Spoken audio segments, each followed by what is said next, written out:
Critical Thinking Odyssey, the thinker's journey to unlock the power of rational analysis. Introduction, the spark of change. Sarah Matthews stood at the window of her 15th floor apartment, gazing out at the bustling city below. The sun was setting, painting the sky in hues of orange and pink, but Sarah barely noticed the beautiful view. Her mind was elsewhere, replaying the events of the past few weeks and trying to make sense of the growing unease she felt. At 28, Sarah had always considered herself successful.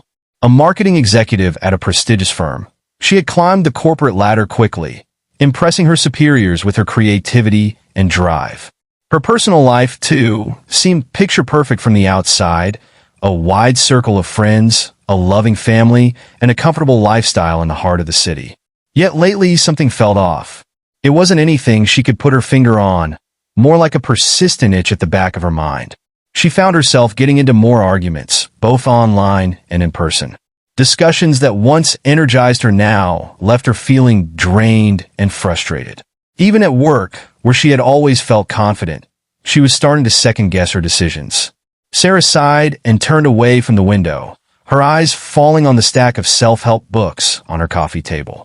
She had been buying them compulsively over the past month, hoping to find answers to questions she couldn't quite formulate. The Power of Positive Thinking, Mindfulness for Beginners, Emotional Intelligence 2.0. The titles promised transformation and enlightenment, but so far, they had only left her feeling more confused. She picked up her phone, scrolling mindlessly through her social media feeds. A notification popped up, another comment on the heated debate she had gotten in earlier that day about climate change. Sarah felt her pulse quicken as she read the reply, a mix of anger and defensiveness rising within her. She began typing a response, her fingers flying over the keyboard, but then stopped abruptly.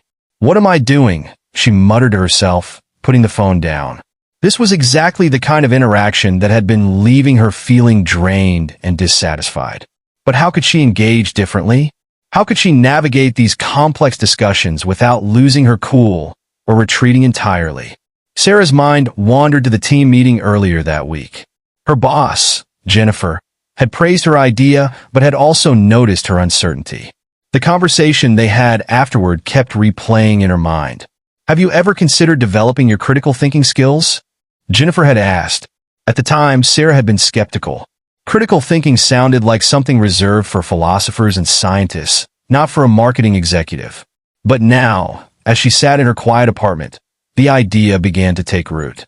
What if there was a different way to approach problems? A way to analyze information more effectively, to communicate more clearly, to make decisions with greater confidence? The thought was both exciting and intimidating. Sarah walked over to her bookshelf, her eyes scanning the titles until they landed on the book Jennifer had lent her, The Thinker's Toolkit, Mastering Critical Thinking in Everyday Life. She had placed it there, intending to read it someday, but now she felt drawn to it. As she pulled the book from the shelf, a small slip of paper fell out. It was a note from Jennifer. "Sarah, I see so much potential in you. This book opened up a new world for me, and I believe it can do the same for you. Remember, the journey of 1,000 miles begins with a single step." Jennifer. Sarah felt a lump form in her throat. She hadn't realized how much her recent struggles had been noticed by others, or how much they cared. With a deep breath, she settled into her favorite armchair and opened the book. The introduction caught her attention immediately. Critical thinking is not about being critical of others. It's about developing the skills to analyze information objectively, to question your own assumptions, and to approach problems with clarity and creativity. In a world overflowing with information and conflicting viewpoints, critical thinking is the compass that can guide you through the chaos. As she read on, Sarah felt a spark of excitement ignite within her. The book talked about developing a growth mindset, about the importance of seeking out diverse perspectives, about techniques for analyzing arguments and making decisions. It wasn't about winning debates or proving others wrong. It was about expanding her own understanding and engaging with the world in a more meaningful way. The clock ticked past midnight, but Sarah barely noticed. She was engrossed in the book, scribbling notes in the margins and pausing to reflect on how the concepts applied to her own life. By the time she finally looked up, the first light of dawn was peeking through her windows. Sarah felt different. It wasn't a dramatic transformation.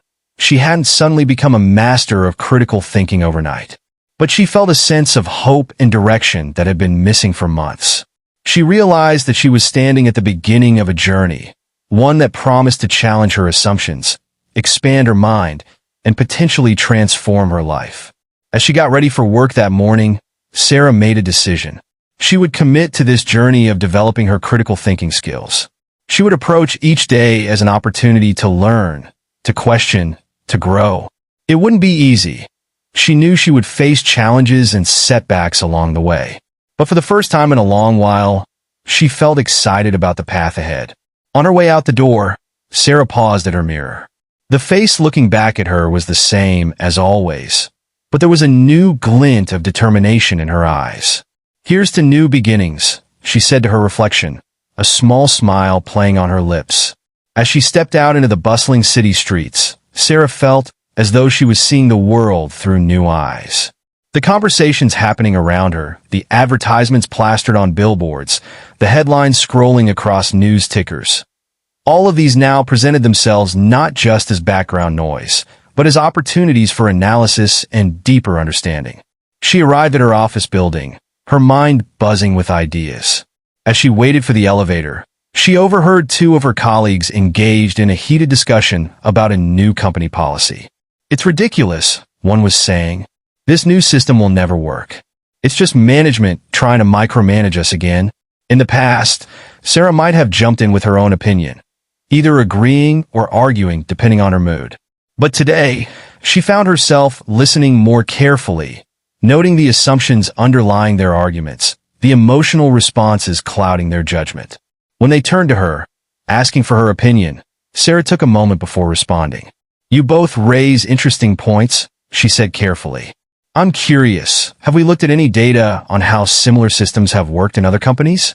And what specific concerns do you have about how it might affect our day-to-day work?" Her colleagues looked at her in surprise. It was a small shift in approach, but it changed the tone of the conversation. Instead of an argument, it became a more nuanced discussion about the potential impacts of the policy. As Sarah settled into her office, she felt a renewed sense of purpose. She pulled out a notebook and began jotting down areas of her life where she could apply critical thinking skills. Work projects, analyzing market trends more thoroughly, questioning assumptions in strategy meetings.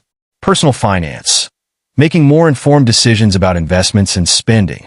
News consumption, fact-checking, seeking out diverse sources, identifying bias. Relationships, improving communication, resolving conflicts more effectively. Personal growth, setting goals based on careful self-reflection and analysis. The list went on. Sarah realized that critical thinking wasn't just an academic exercise. It had the potential to touch every aspect of her life. As she dove into her work for the day, Sarah approached each task with a new perspective. She found herself asking more questions, digging deeper into the data behind marketing trends, and considering alternative viewpoints before making decisions. By the time her lunch break rolled around, Sarah felt mentally stretched but invigorated. She decided to use her break to start a journal, recording her thoughts and observations as she embarked on this journey of developing her critical thinking skills. In her journal, she wrote, "Day 1 of my critical thinking journey. Already, I'm seeing the world differently. It's like I've been given a new pair of glasses, bringing everything into sharper focus. I'm realizing how many assumptions I make every day, how often I react emotionally rather than responding thoughtfully. This isn't going to be an easy journey. Old habits die hard. But I'm excited to see where it leads." Goals for this week. Practice active listening in meetings. Analyze one news article each day, identifying potential biases and checking sources. Before making any significant decision, list out pros and cons, considering long-term consequences. Engage in a conversation about a controversial topic, focusing on understanding the other person's perspective rather than arguing my own point. Here's to clearer thinking and a more examined life. As Sarah closed her journal, she felt a sense of anticipation. She knew that developing these skills would take time and effort. There would be moments of frustration, times when she'd fall back into old patterns of thinking. But she also knew that each small step forward was progress. The journey ahead would challenge her, push her out of her comfort zone, and potentially change the way she interacted with the world. But as she looked out her office window at the city sprawled before her, Sarah felt ready for the challenge. This was more than just learning a new skill. It was about unlocking a new way of engaging with the world, of understanding herself and others. It was about growing not just as a professional, but as a person. As she turned back to her computer, ready to dive into her afternoon tasks, Sarah felt a quiet excitement building within her.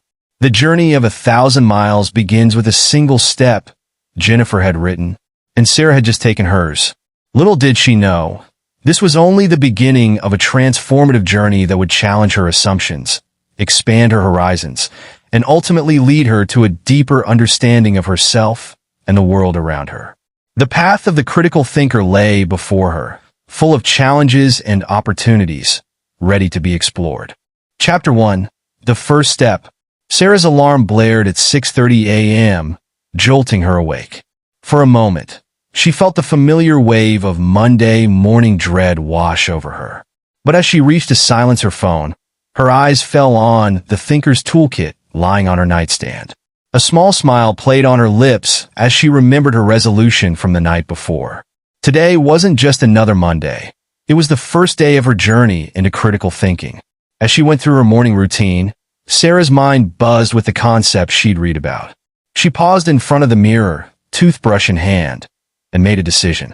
Today, she said to her reflection, I'm going to practice active listening and question my assumptions.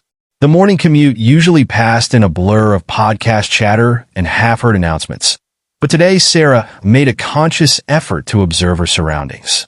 She noticed the diversity of her fellow passengers, the intricate dance of bodies as people entered and exited the train, the subtle changes in the cityscape visible through the windows.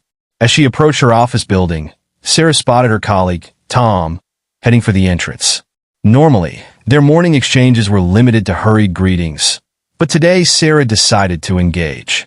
Morning, Tom, she said, falling in a step beside him. How was your weekend? Tom looked surprised but pleased. Oh, hi, Sarah. It was good, thanks. Spent most of it working on my garden. Actually, gardening? I didn't know you were into that, Sarah replied, genuinely curious. What are you growing? As they rode the elevator together, Tom enthusiastically described his vegetable patch and his struggles with a particularly stubborn tomato plant. Sarah found herself fascinated, not just by the subject matter, but by how much she was learning about her colleague of 3 years in just a few minutes of attentive conversation. The morning team meeting started as it always did, with their manager, Jennifer, outlining the week's objectives. But today, Sarah approached it differently. Instead of immediately jumping in with ideas or half listening while mentally composing emails, she focused on truly hearing what everyone was saying. When the discussion turned to their upcoming product launch, Sarah noticed something interesting. Her colleagues seemed to be operating under the assumption that their target demographic was the same as for their previous campaign. Taking a deep breath, Sarah spoke up. I have a question, she began, trying to keep her voice steady. Are we certain that our target demographic for this product is the same as our last campaign? I'm wondering if we should revisit our market research before making that assumption. The room fell silent for a moment. Sarah felt her cheeks flush, wondering if she'd overstepped. But then Jennifer smiled. That's an excellent point, Sarah, she said. We shouldn't take our target demographic for granted. Tom, can you pull up the latest market research reports? Let's take a closer look. As the team delved into the data, it became clear that there had indeed been a shift in their potential customer base. The meeting ran long, but by the end, they had a much clearer picture of who they were targeting and how to reach them. As people filed out of the conference room, Jennifer held Sarah back. I was impressed with your insight today, she said. You've been reading that book, haven't you? Sarah nodded, feeling a surge of pride. I have. It's really opening my eyes to how many assumptions we make without realizing it. Jennifer squeezed her shoulder encouragingly. Keep it up. Critical thinking isn't just about being smart. It's about being thoughtful and questioning the status quo. I'm excited to see where this takes you.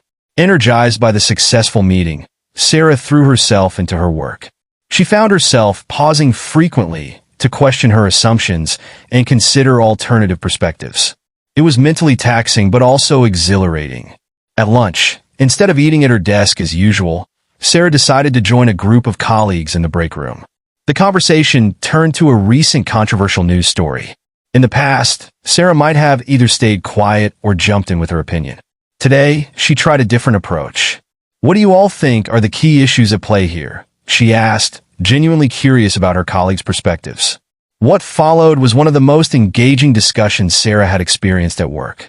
By asking questions and really listening to the answers, she gained insights into the complexity of the issue that she hadn't considered before. Even when she disagreed with someone's point of view, she found herself appreciating the thought process behind it. As the day wound down, Sarah felt a mix of exhaustion and excitement. Practicing critical thinking was mentally demanding, but she could already see its impact. She had connected more deeply with her colleagues, contributed a valuable insight in the team meeting, and gained a more nuanced understanding of a complex issue. On her commute home, Sarah pulled out her journal and began to write. Day 1 of actively practicing critical thinking. It's harder than I expected. Constantly questioning assumptions and really listening to others takes a lot of energy. But it's also incredibly rewarding. I feel more engaged with my work and my colleagues. Key observations. Assumption spotting is crucial. Our team almost proceeded with a campaign based on outdated demographic information. Active listening builds stronger connections. I learned more about Tom in a 5-minute conversation than in 3 years of small talk. Asking questions can transform discussions. Our lunch debate was so much more enlightening when focused on understanding rather than arguing. Tomorrow's goals. Practice suspending judgment, especially when I encounter ideas I disagree with. Look for opportunities to apply critical thinking to my personal life as well.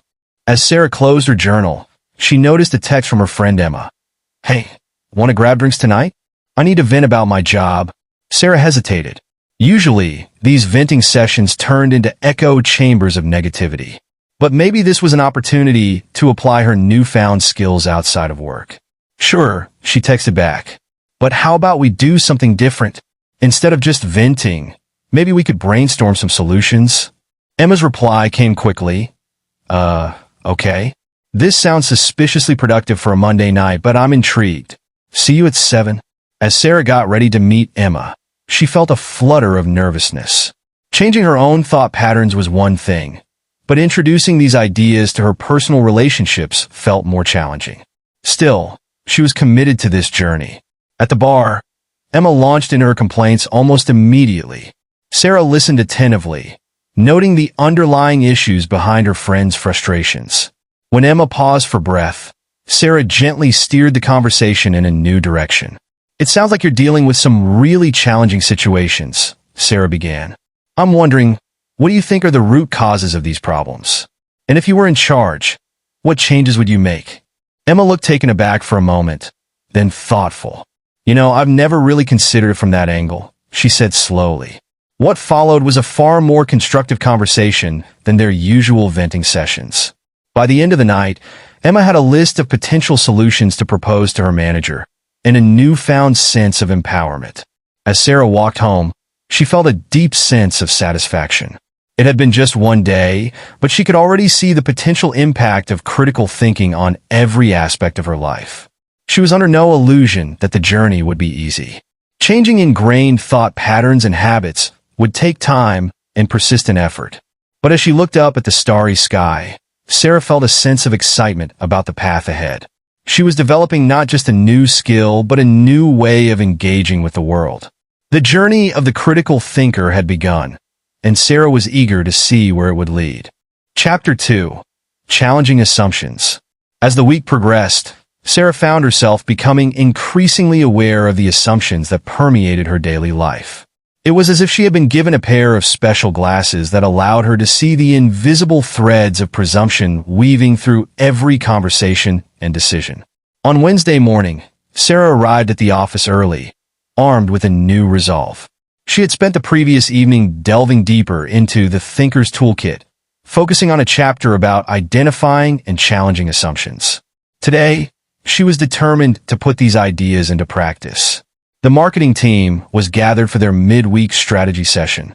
The room buzzed with the usual energy as people shared updates and tossed around ideas for their upcoming campaign. Sarah listened intently, jotting down notes not just about the ideas themselves, but about the underlying assumptions she could detect. As the discussion turned to their target audience, Sarah noticed a recurring theme. Everyone seemed to be operating under the assumption that their product would primarily appeal to young, urban professionals. Taking a deep breath, Sarah spoke up. "I have a question," she began, her voice steady despite the flutter of nervousness in her stomach. "Why are we assuming our product will only appeal to young urbanites? Are we possibly limiting our market by not considering other demographics?" The room fell silent for a moment. Sarah could feel the weight of her colleagues' stares, but she held her ground, genuinely curious about their reasoning. Finally, Tom, the senior marketing strategist, cleared his throat. "Well, that's always been our core demographic. Our brand is built around youth and urban sophistication." Sarah nodded, acknowledging his point. "I understand that's been our focus, but I'm wondering if we're missing potential opportunities. What if we could expand our appeal without compromising our brand identity?" To her surprise, instead of dismissing her idea, her colleagues began to engage with it. Questions flew back and forth across the room. What other demographics might be interested in their product? How could they research this potential market without diluting their brand? By the end of the meeting, they had decided to conduct a small-scale survey to explore the interest of other age groups and demographics. It wasn't a major shift in strategy, but it was a step towards broadening their perspective. As people filed out of the conference room, Jennifer held Sarah back. "That was impressive," she said, a note of pride in her voice. "You're really taking this critical thinking journey seriously, aren't you?" Sarah nodded, feeling a mix of excitement and trepidation. "It's opening my eyes to so many things I never questioned before. But it's also a bit scary. I'm worried about coming across as too argumentative or disruptive." Jennifer smiled reassuringly. "Critical thinking isn't about being argumentative. It's about being thorough and open-minded. You're not just challenging assumptions, you're offering alternatives and asking for evidence. That's exactly what we need more of around here." Encouraged by Jennifer's words, Sarah threw herself into her work with renewed vigor. She found herself pausing frequently throughout the day to examine her own assumptions. Why did she always take the same route to work? Was it really the most efficient or just habit? Why did she assume certain tasks would be difficult before even trying them? As she left the office that evening, Sarah decided to take a different route home. It was a small change, but it felt symbolic of her new approach to life. The unfamiliar streets offered new sights and sounds, and she found herself noticing details she had never paid attention to before. That night, as Sarah sat down to dinner with her roommate, Lisa, she decided to practice challenging assumptions in her personal life as well. "How was your day?" Lisa asked, spooning pasta onto her plate. Usually, Sarah would respond with a generic "fine" or launch into a recounting of work drama. Instead, she paused to consider the question. "You know, I'm not sure how to answer that," Sarah said thoughtfully. "I usually categorize my days as good or bad, but I'm realizing that's an oversimplification. Today had challenges, but also moments of insight and growth." It was complex. Lisa looked up from her plate, surprised. "Wow, that's a very thoughtful answer. Are you feeling okay?" Sarah laughed. "I'm fine. I've just been trying to think more critically about things. It's making me realize how many assumptions we make every day, even in casual conversations." What followed was one of the most engaging discussions Sarah had ever had with her roommate. They delved into the nature of good and bad days, the assumptions they made about each other's lives, and the ways in which their perceptions shaped their realities. As they cleared the dishes, Lisa said, "You know, I really enjoyed our conversation tonight. It's made me think about things differently." Sarah smiled, feeling a warm glow of satisfaction. Her journey into critical thinking wasn't just changing her own perspective, it was influencing those around her as well. The next day at work, Sarah faced a new challenge. The team was reviewing the results of a customer satisfaction survey, and the numbers weren't good. The room was tense as people tried to make sense of the data. "This is a disaster," one of her colleagues muttered. "If we can't turn these numbers around, we're all in trouble." Sarah felt the familiar surge of anxiety, But then she paused. Was this really a disaster? Or was that an assumption they were making based on fear? Can we take a step back for a moment? Sarah suggested. Instead of assuming this is a disaster, what if we look at it as valuable feedback? What can we learn from these results? Her suggestion was met with skeptical looks at first, but as they began to dissect the data from this new perspective, the mood in the room shifted. They identified specific areas for improvement and brainstormed innovative solutions. By the end of the meeting, what had started as a crisis had transformed into an opportunity for growth. As the week drew to a close, Sarah found herself both exhausted and exhilarated. Constantly questioning assumptions and looking at things from new angles was mentally taxing, but it was also incredibly rewarding. She felt more engaged with her work, more connected to her colleagues and friends, and more aware of the world around her. Friday evening, as she packed up her desk, Jennifer stopped by. "I've been watching you this week," she said. "The change in your approach is remarkable. How are you feeling about it?" Sarah considered the question carefully. "It's challenging," she admitted. "Sometimes I worry that I'm overthinking everything. But mostly I feel like I'm seeing the world more clearly. It's like I've been walking around with blinders on, and now they're starting to come off." Jennifer nodded approvingly. "That's exactly it. Critical thinking isn't about making life more complicated. It's about seeing things as they really are, not as we assume them to be." "Keep it up, Sarah. You're not just improving your own work. You're elevating the whole team." As Sarah left the office, she felt a sense of accomplishment she had never experienced before. She wasn't just going through the motions of her job. She was actively engaging with every aspect of her life in a new and meaningful way. On her commute home, Sarah pulled out her journal and began to write. Week 1 of my critical thinking journey. Challenging assumptions is hard work, but incredibly rewarding. Not all assumptions are bad, but unexamined assumptions can limit our perspective and opportunities. Asking why and what if can transform problems into opportunities. Critical thinking isn't just for work. It can enrich personal relationships and everyday experiences. The goal isn't to overthink everything, but to be more aware and intentional in our thinking. Next week's goal: focus on gathering and evaluating evidence. Question the sources of my information and look for multiple perspectives on important issues. As Sarah closed her journal, she felt a mixture of fatigue and excitement. The journey of a critical thinker was demanding, but it was also deeply fulfilling. She was starting to see the world in a new light, and she couldn't wait to see what insights the next week would bring. Little did Sarah know, her growing critical thinking skills would soon be put to the test in ways she never anticipated. The journey ahead would challenge her assumptions, push her out of her comfort zone, and ultimately lead her to a deeper understanding of herself and the world around her. The path of the critical thinker was just beginning to unfold before her, full of challenges and opportunities waiting to be explored. Chapter 3: The Art of Asking Questions. As Sarah entered her 3rd week of consciously practicing critical thinking, she found herself facing a new challenge. The marketing team was gearing up for a major presentation to the company's executive board, and tensions were running high. Monday morning's team meeting was a flurry of last-minute preparations and nervous energy. Sarah sat quietly, observing the interactions around her with newfound awareness. She noticed how often people were making statements rather than asking questions, how quickly assumptions were being made and acted upon without verification. As the meeting progressed, Sarah felt a growing unease. Something about their approach didn't feel right, but she couldn't quite put her finger on it. Then, she remembered a chapter from The Thinker's Toolkit that she had read over the weekend, The Power of Socratic Questioning. Taking a deep breath, Sarah spoke up. "I have a suggestion," she began, her voice steadier than she felt. "Before we finalize anything, why don't we take a step back and ask ourselves some fundamental questions about this presentation?" The room fell silent, all eyes turning to her. Sarah could feel her heart racing, but she pressed on. "For instance, what exactly are we trying to achieve with this presentation?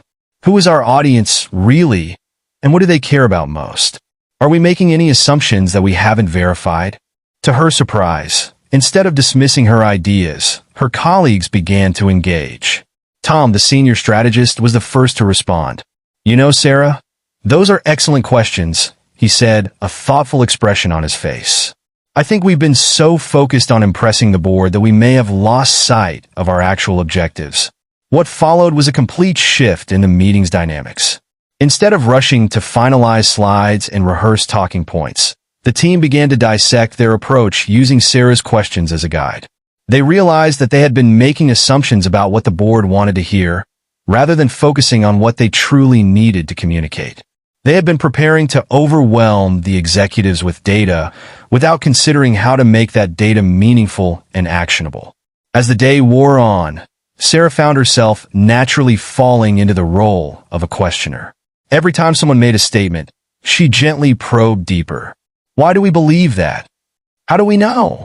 What if we looked at it from a different angle? By the end of the day, the entire presentation had been restructured. It was now clearer, more focused, and built on solid, verified information rather than assumptions. The team left the office feeling energized and confident, rather than stressed and uncertain. That evening, as Sarah walked home, she felt a mix of exhaustion and exhilaration. The power of asking the right questions had transformed not just their presentation, but the entire team dynamic. She couldn't wait to see how it would play out in the actual board meeting. The next morning, Sarah woke up early, her mind buzzing with thoughts about the upcoming presentation. As she got ready for work, she decided to apply her newfound questioning skills to her personal life as well. She stood in front of her closet, about to reach for her usual work attire, when she paused. Why do I always wear the same type of outfit to work? She asked herself. Is it because it's the most appropriate or just habit? What message am I trying to convey with my clothing choices? These simple questions led her down an unexpected path of self-reflection. By the time she left for work, she had not only chosen a slightly different outfit that made her feel more confident, but had also gained new insights into her self-image and how she presented herself to the world. At the office, the energy was palpable as the team made final preparations for the board presentation. Sarah noticed that her colleagues were now asking more questions too, challenging each other's ideas in a constructive way. As they filed into the boardroom, Sarah felt a flutter of nervousness. This was the moment of truth. Would their new approach pay off? The presentation began, and Sarah was amazed at how differently it flowed compared to their previous pitches. Instead of bombarding the executives with information, they engaged them in a dialogue. They asked questions, invited input, and adjusted their talking points based on the responses they received. To Sarah's surprise and delight, the executives were leaning in, actively participating in the discussion. When it came time for questions, instead of the usual grilling, there was a genuine exchange of ideas. As they wrapped up, the CEO stood up with a smile. I have to say, he began, this was one of the most engaging and insightful presentations I've seen in a long time. You didn't just show us data. You helped us understand what it means for our business. Well done. The team left the boardroom on cloud nine. As they gathered in the conference room to debrief, Jennifer pulled Sarah aside. I don't know what's gotten into you lately, she said, but whatever it is, it's transforming our entire team. The way you've been asking questions and encouraging others to do the same, it's changed how we approach everything. Sarah felt a warm glow of pride. It's this book on critical thinking, she explained. It's teaching me to question everything, to never take things at face value. It's like I'm seeing the world in a whole new way. Jennifer nodded approvingly. Keep it up, Sarah. You're not just improving your own work. You're elevating everyone around you. As the week progressed, Sarah found herself applying her questioning skills to every aspect of her life. At lunch with friends, she asked deeper questions about their experiences and opinions, leading to more meaningful conversations. While reading the news, she questioned the sources of information and looked for multiple perspectives on each story. Even her relationship with her parents took on a new dimension. During their weekly phone call, instead of the usual surface-level chat, Sarah asked questions that led to discussions about their hopes, fears, and life experiences. She found herself learning things about her parents that she had never known before. By Friday, Sarah felt like she had undergone a profound shift in how she interacted with the world. It wasn't always comfortable. Questioning long-held beliefs and habitual ways of thinking could be unsettling, but it was undeniably enriching. As she settled into her favorite cafe for her weekly journaling session, Sarah reflected on the changes she had experienced. Week 3 of my critical thinking journey. The power of asking questions is incredible. It can transform conversations, projects, and relationships. Not all questions are created equal. Learning to ask the right questions at the right time is an art. Questioning doesn't mean being confrontational. It's about seeking understanding and encouraging deeper thinking. Applying critical thinking to personal life can lead to surprising self-discoveries. Creating a culture of questioning in a team can lead to better outcomes and more engaged team members. Next week's goal: focus on analyzing arguments and identifying logical fallacies. Practice constructing sound arguments and recognizing weaknesses in reasoning.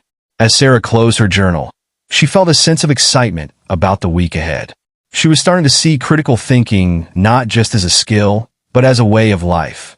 It was changing how she saw herself, her work, and the world around her. Little did Sarah know, her growing critical thinking skills would soon be put to the test in ways she never anticipated.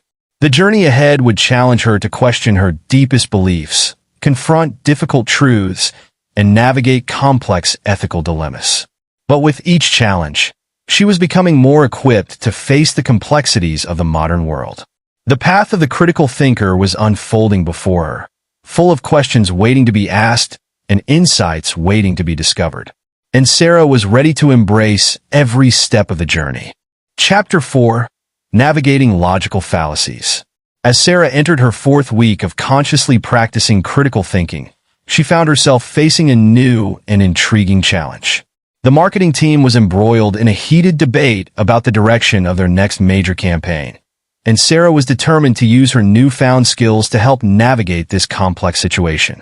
The team had gathered in the conference room early Monday morning, the tension palpable as different factions argued for their preferred strategies. Sarah sat quietly at first, carefully observing the discussion and taking mental notes. She noticed that while everyone was passionate about their ideas, the arguments being presented weren't always logically sound. Sarah remembered the chapter on logical fallacies from the Thinker's Toolkit that she had been studying over the weekend. She realized that this was the perfect opportunity to put that knowledge into practice. As the debate reached a fever pitch, Sarah cleared her throat and spoke up. "I think we all have some great ideas here," she began, her voice calm but firm. "But I've noticed that we might be falling into some logical traps in our arguments. Maybe if we examine our reasoning more closely, we can find a way forward that makes sense for everyone." The room fell silent, all eyes turning to Sarah. She took a deep breath and continued. "For example, when we argue that we should stick with our current strategy because that's how we've always done it, we're falling into the appeal to tradition fallacy. Just because something has been done a certain way in the past doesn't necessarily mean it's the best way to do it now or in the future." Sarah saw a few nods of agreement around the room, which gave her the confidence to continue. "And when we say that a certain approach must be right because our most successful competitor is using it, we're committing the appeal to authority fallacy. Their strategy might work for them, but we need to consider our unique situation and goals." Tom, the senior strategist who had been one of the most vocal participants in the debate, leaned back in his chair with a thoughtful expression. "You know, Sarah, I think you're onto something here. We've been so caught up in pushing our own ideas that we haven't been examining the logic behind them." Encouraged by this response, Sarah went on to point out other fallacies she had noticed.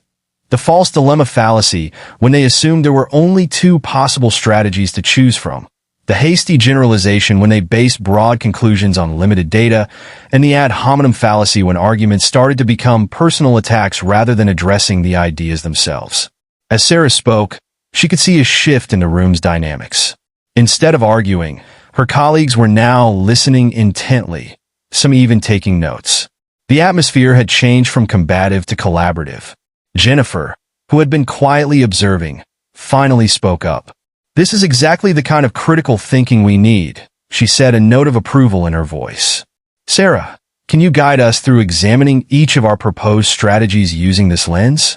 For the rest of the morning, Sarah led the team through a systematic evaluation of each proposal, helping them identify and avoid logical fallacies in their reasoning. By lunchtime, They had not only reached a consensus on their campaign strategy, but had also gained a new appreciation for the importance of logical reasoning and decision-making. As the team filed out for lunch, Jennifer held Sarah back. "I'm impressed," she said. "You've taken what you've learned about critical thinking and applied it in a way that's benefiting the entire team. Keep this up, and you'll go far." Sarah felt a warm glow of pride, but also a sense of responsibility. She realized that developing critical thinking skills wasn't just about personal growth. It was about elevating the thinking of those around her as well. That evening, as Sarah walked home, she found herself noticing logical fallacies everywhere, in advertising billboards, in overheard conversations, even in her own thoughts. It was as if she had been given a new pair of glasses that allowed her to see the structure of arguments more clearly. She decided to put her skills to the test in her personal life as well.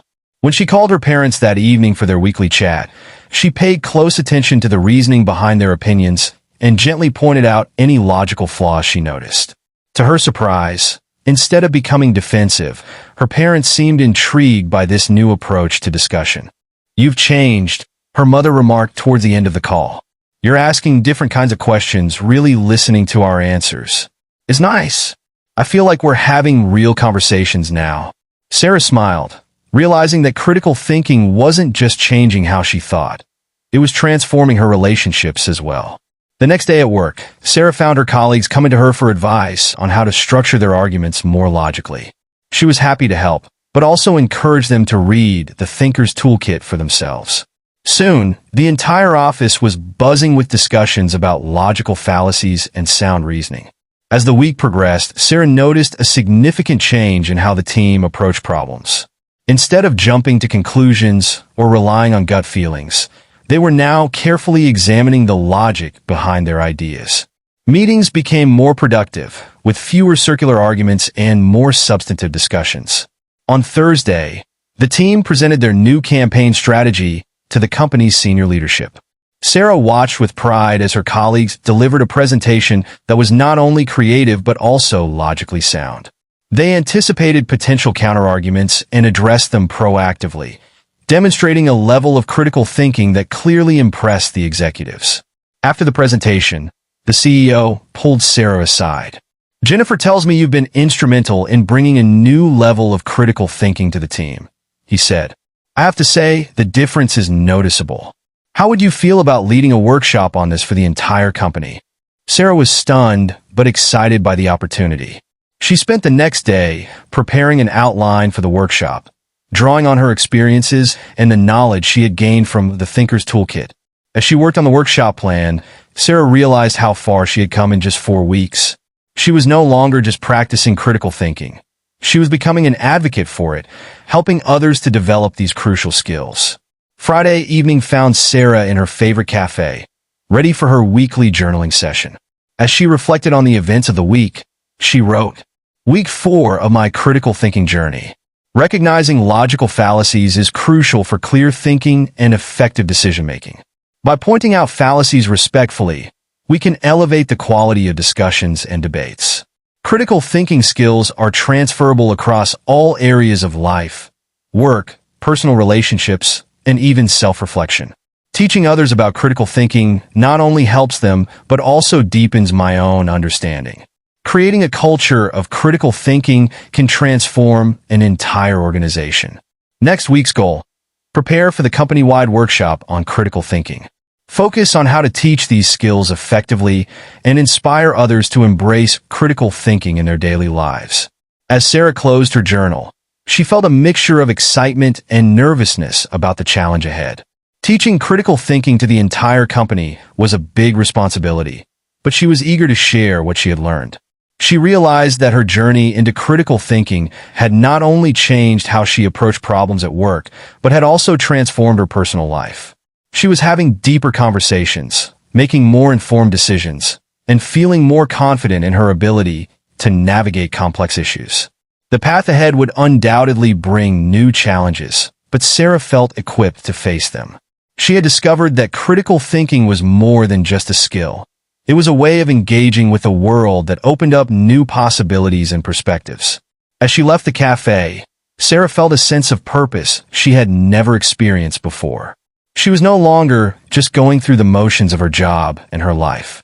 She was actively shaping her reality, questioning assumptions, and striving for deeper understanding. The journey of the critical thinker was far from over. In fact, Sarah realized it was a lifelong path of learning and growth.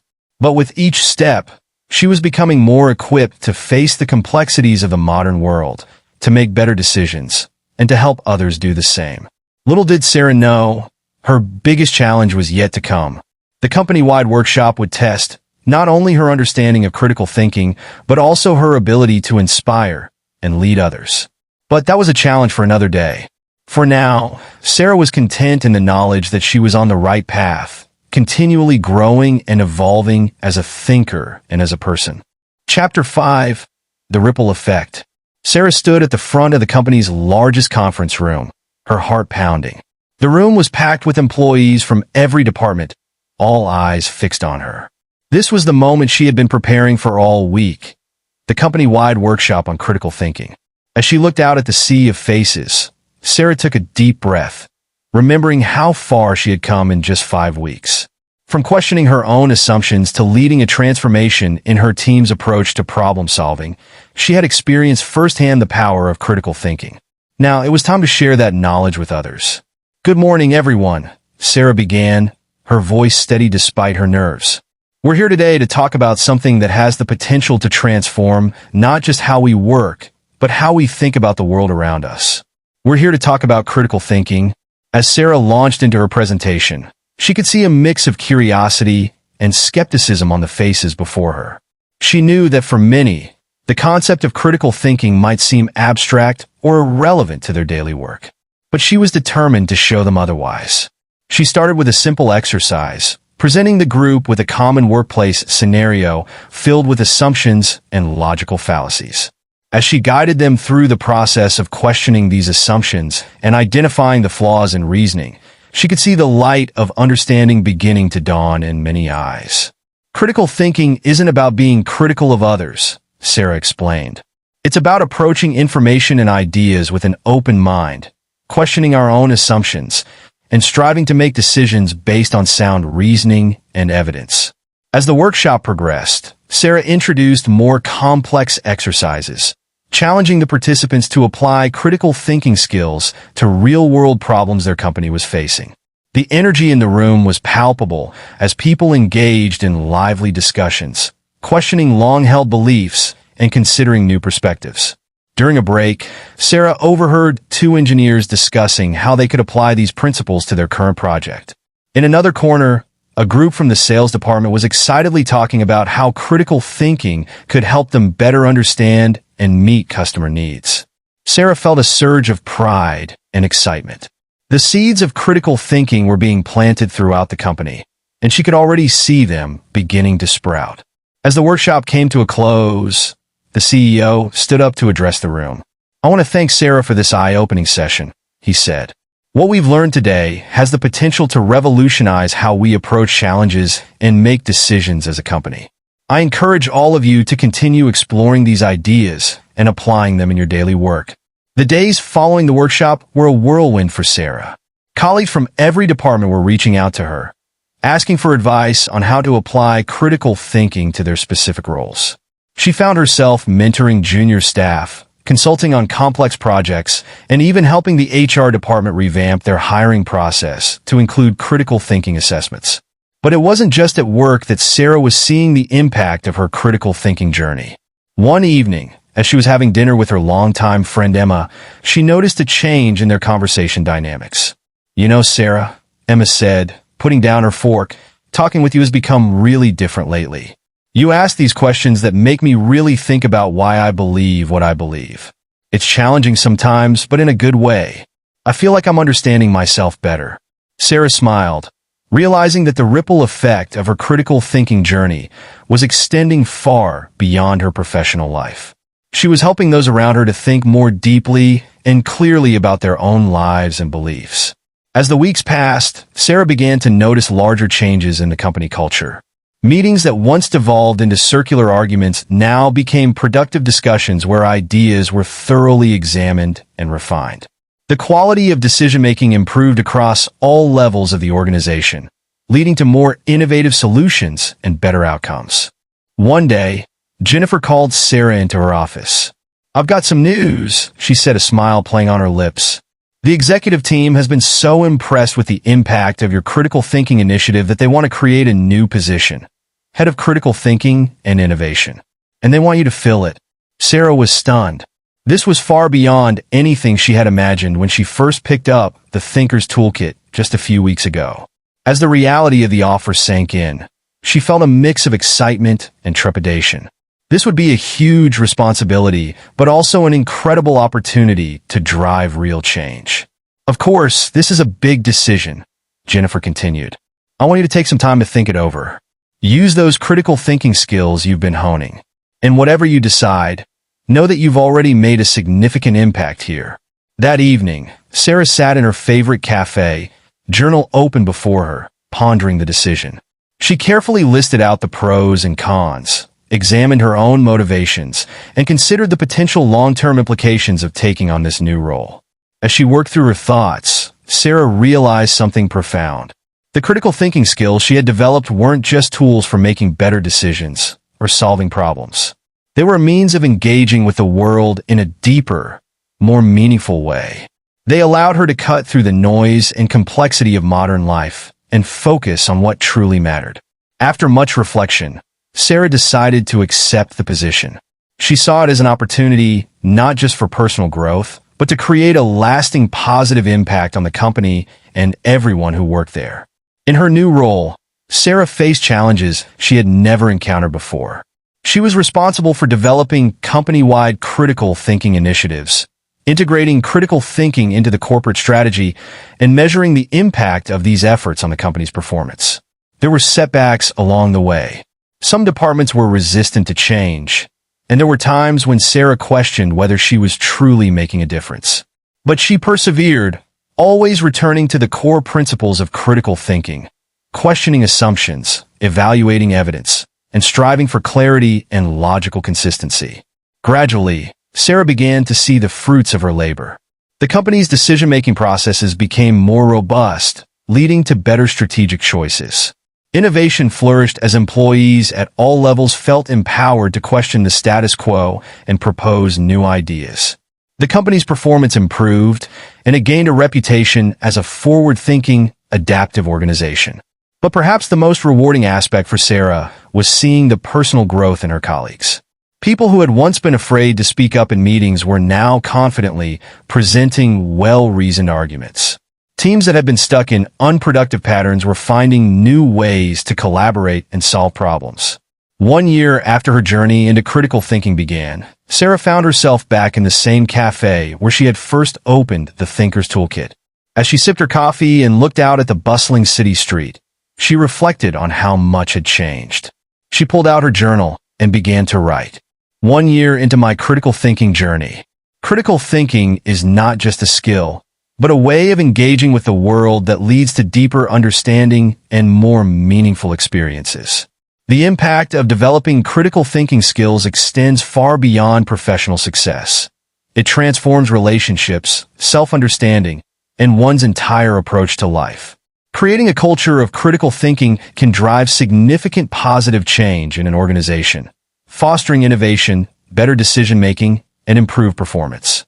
Teaching critical thinking to others not only spreads these valuable skills, but also deepens one's own understanding and mastery. The journey of a critical thinker is never truly complete. There are always new challenges to face, new ideas to explore, and new depths of understanding to reach. As I look to the future, I'm filled with excitement about the possibilities that lie ahead. The path of the critical thinker is not always easy, but it is infinitely rewarding.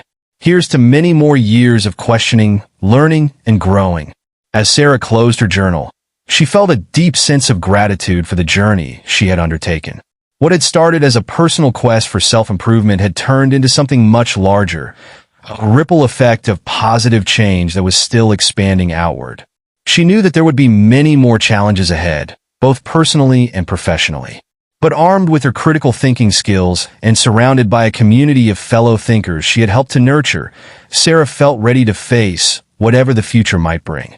The journey of the critical thinker, she realized, was not about reaching a final destination. It was about embracing a lifelong process of learning, growing, and continually striving to understand the world more deeply.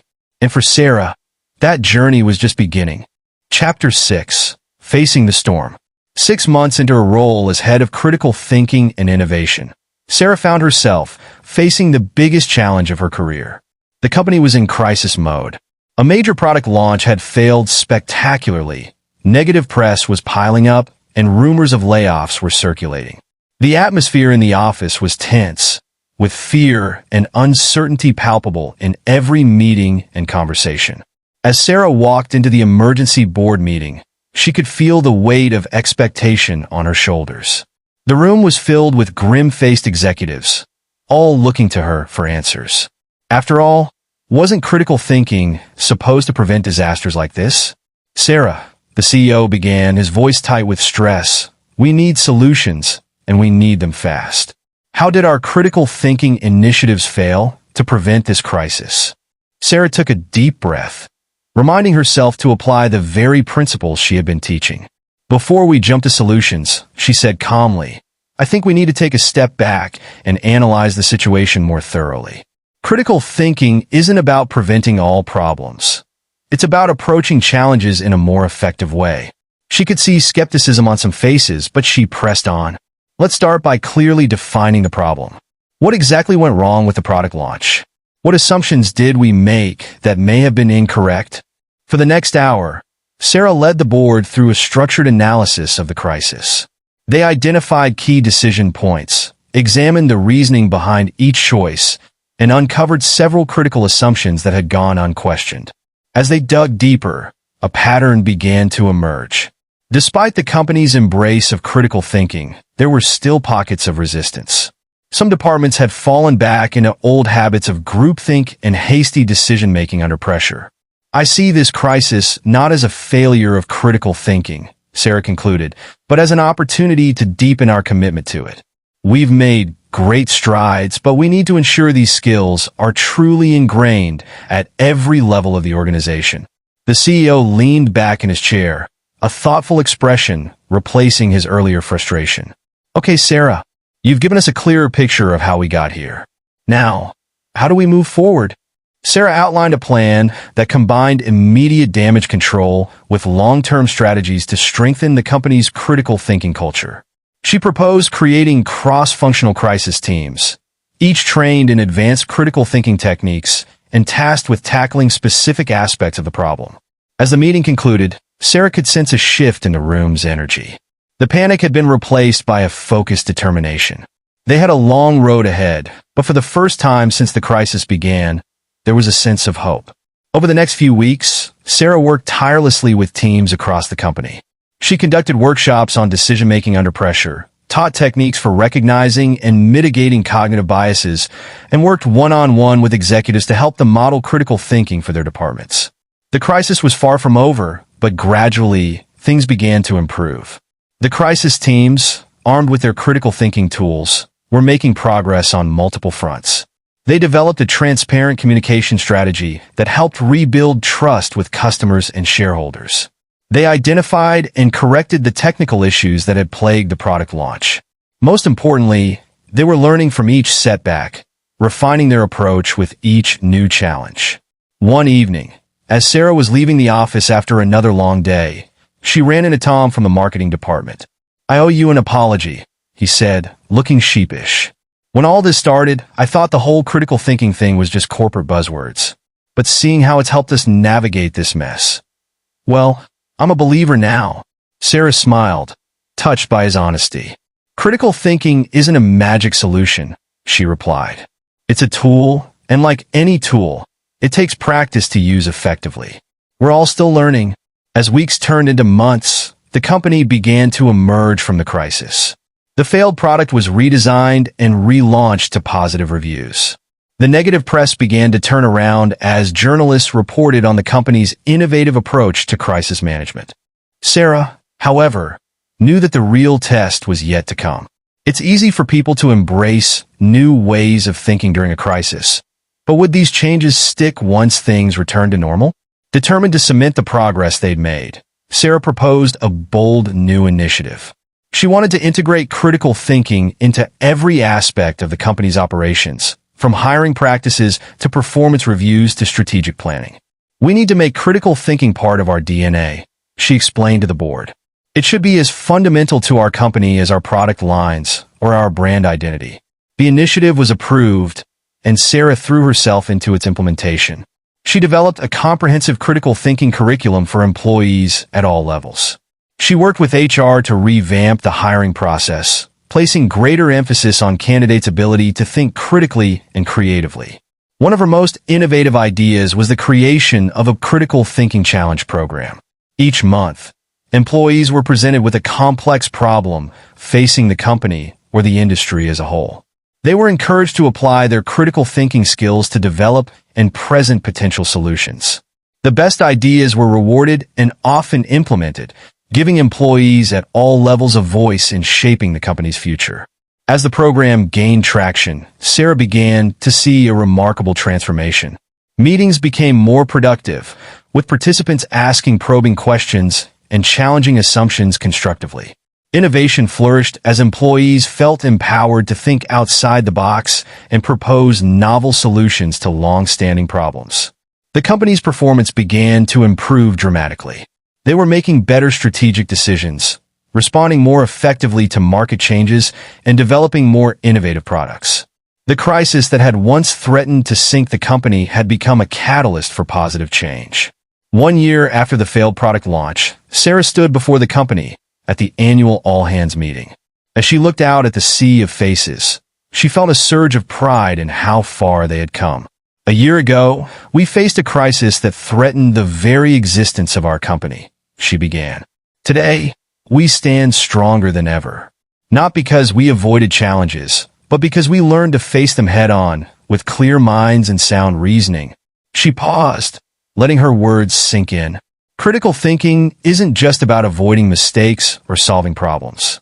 It's about approaching life with curiosity, humility, and a willingness to challenge our own assumptions.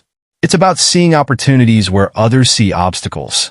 As Sarah concluded her speech to thunderous applause, she realized that her journey had come full circle. What had begun as a personal quest for self-improvement had transformed an entire organization and touched countless lives. That evening, as she sat in her favorite cafe, Sarah pulled out her journal and began to write.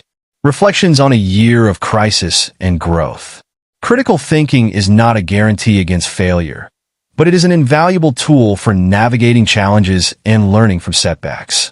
Creating a culture of critical thinking requires ongoing effort and commitment. It's not enough to teach the skills. We must create an environment where questioning and reasoned debate are encouraged and valued.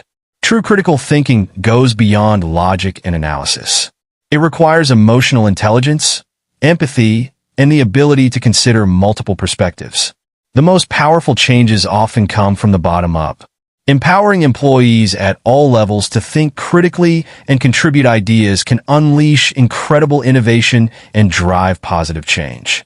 The journey of a critical thinker is never complete. There are always new challenges to face, new biases to overcome, and new depths of understanding to reach. As I look to the future, I'm filled with excitement about the possibilities that lie ahead. We've weathered a storm and emerged stronger, but I know there will be more challenges to come. With our commitment to critical thinking, I believe we're ready to face whatever the future holds. As Sarah closed her journal, she felt a deep sense of gratitude for the journey she had undertaken. What had started as a personal quest had become a transformative force, not just for her, but for an entire organization. She knew that there would be many more challenges ahead, both personally and professionally. But armed with her critical thinking skills and surrounded by a community of fellow thinkers she had helped to nurture, Sarah felt ready to face whatever the future might bring. The journey of the critical thinker, she realized, was not about reaching a final destination. It was about embracing a lifelong process of learning, growing, and continually striving to understand the world more deeply. And for Sarah, and the company she had helped transform, that journey was just beginning. Chapter 7, Beyond the Boardroom. As the company continued to thrive under its new culture of critical thinking, Sarah found herself increasingly called upon to share her expertise beyond the confines of her organization. What had begun as an internal transformation was now garnering attention from industry leaders, academics, and even policymakers. One crisp autumn morning, Sarah stood nervously backstage at a prestigious technology conference. She had been invited to deliver a keynote speech on how critical thinking had revolutionized her company and could potentially transform entire industries. As she stepped onto the stage, the bright lights momentarily blinded her. She took a deep breath, remembering the journey that had led her to this moment. It seemed like a lifetime ago that she had first picked up the Thinker's Toolkit and embarked on this transformative path. "Ladies and gentlemen," Sarah began, her voice steady despite her nerves, "we live in an age of unprecedented complexity and rapid change. The challenges we face, from climate change to economic inequality to technological disruption, cannot be solved with old ways of thinking." As she spoke, Sarah could see the audience leaning in, captivated. She shared stories from her company's transformation, illustrating how critical thinking had not only saved them from crisis, but had propelled them to new heights of innovation and success. But critical thinking isn't just for boardrooms or billion-dollar decisions, Sarah continued. It's a skill that can and should be applied to every aspect of our lives. From the media we consume to the policies we support, from our personal relationships to our role as citizens in a democracy. Critical thinking is the key to navigating the complexities of the modern world. After her speech, Sarah was overwhelmed by the response. Conference attendees crowded around her, eager to learn more. Among them was Dr. Elena Rodriguez, a renowned cognitive scientist. "Your practical application of critical thinking principles is fascinating," Dr. Rodriguez said. "I'd love to collaborate on a research project studying the long-term effects of implementing critical thinking at an organizational level." Sarah was thrilled at the prospect. Over the next few months, she worked closely with Dr. Rodriguez, opening up her company as a case study. The research not only provided valuable insights for the academic community, but also helped Sarah refine and improve her critical thinking initiatives. As word of Sarah's success spread, she found herself invited to consult with other companies, speak at universities, and even advise government agencies on how to foster critical thinking in their operations. One particularly memorable experience came when Sarah was asked to help a struggling public school district implement critical thinking in their curriculum. Initially skeptical of how her corporate experience would translate to education, Sarah was surprised to find that the core principles remained the same. Working with dedicated teachers and administrators, Sarah helped develop a program that integrated critical thinking skills into every subject, from math and science to literature and social studies. The results were remarkable. Students became more engaged, asking deeper questions and approaching problems with greater creativity and rigor. Sarah will never forget the day she visited one of the schools a year after the program's implementation. A young student approached her after a workshop. "Ms. Sarah," the girl said, her eyes shining with excitement, "I used to hate doing my homework. But now, it's like every assignment is a mystery to solve. I feel like a detective, looking for clues and figuring things out. It's actually fun." This encounter reminded Sarah of the true power of critical thinking. It wasn't just about making better business decisions or solving complex problems. It was about instilling a love of learning, a curiosity about the world, and the confidence to question and explore. As Sarah's influence grew, she began to see the potential for critical thinking to address larger societal issues. She started a nonprofit organization dedicated to promoting critical thinking skills in public discourse and policymaking.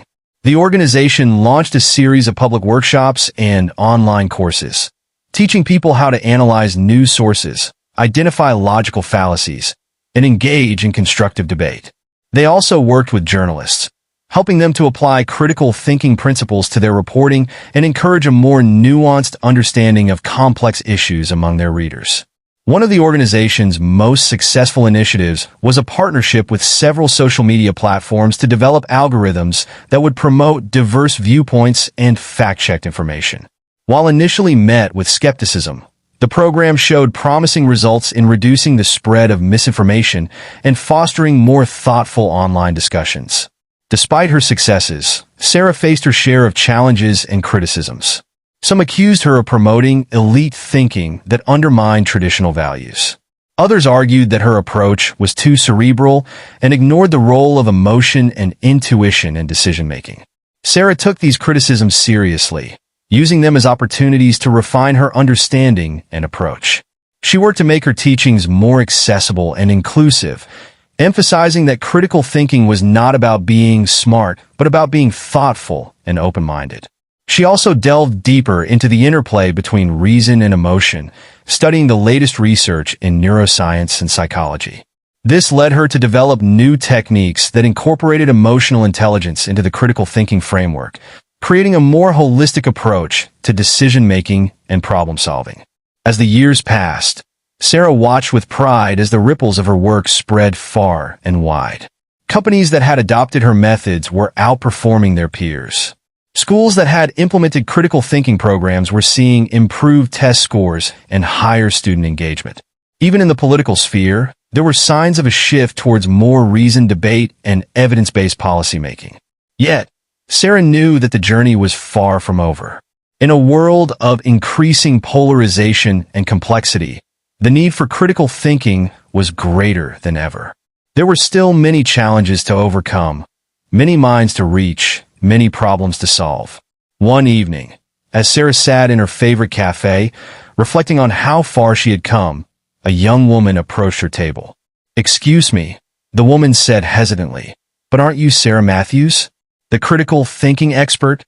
Sarah nodded, smiling warmly. "I just wanted to thank you," the woman continued. "I took one of your online courses last year, and it changed my life. I was stuck in a job I hated, making decisions based on what others expected of me.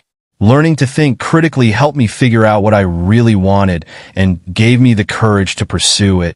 As the woman shared her story, Sarah felt a familiar warmth in her chest. The same feeling she had experienced years ago when she first discovered the power of critical thinking. It was a reminder that every mind opened, every assumption challenged, every problem approached with clear and reasoned thinking was a step towards a better world.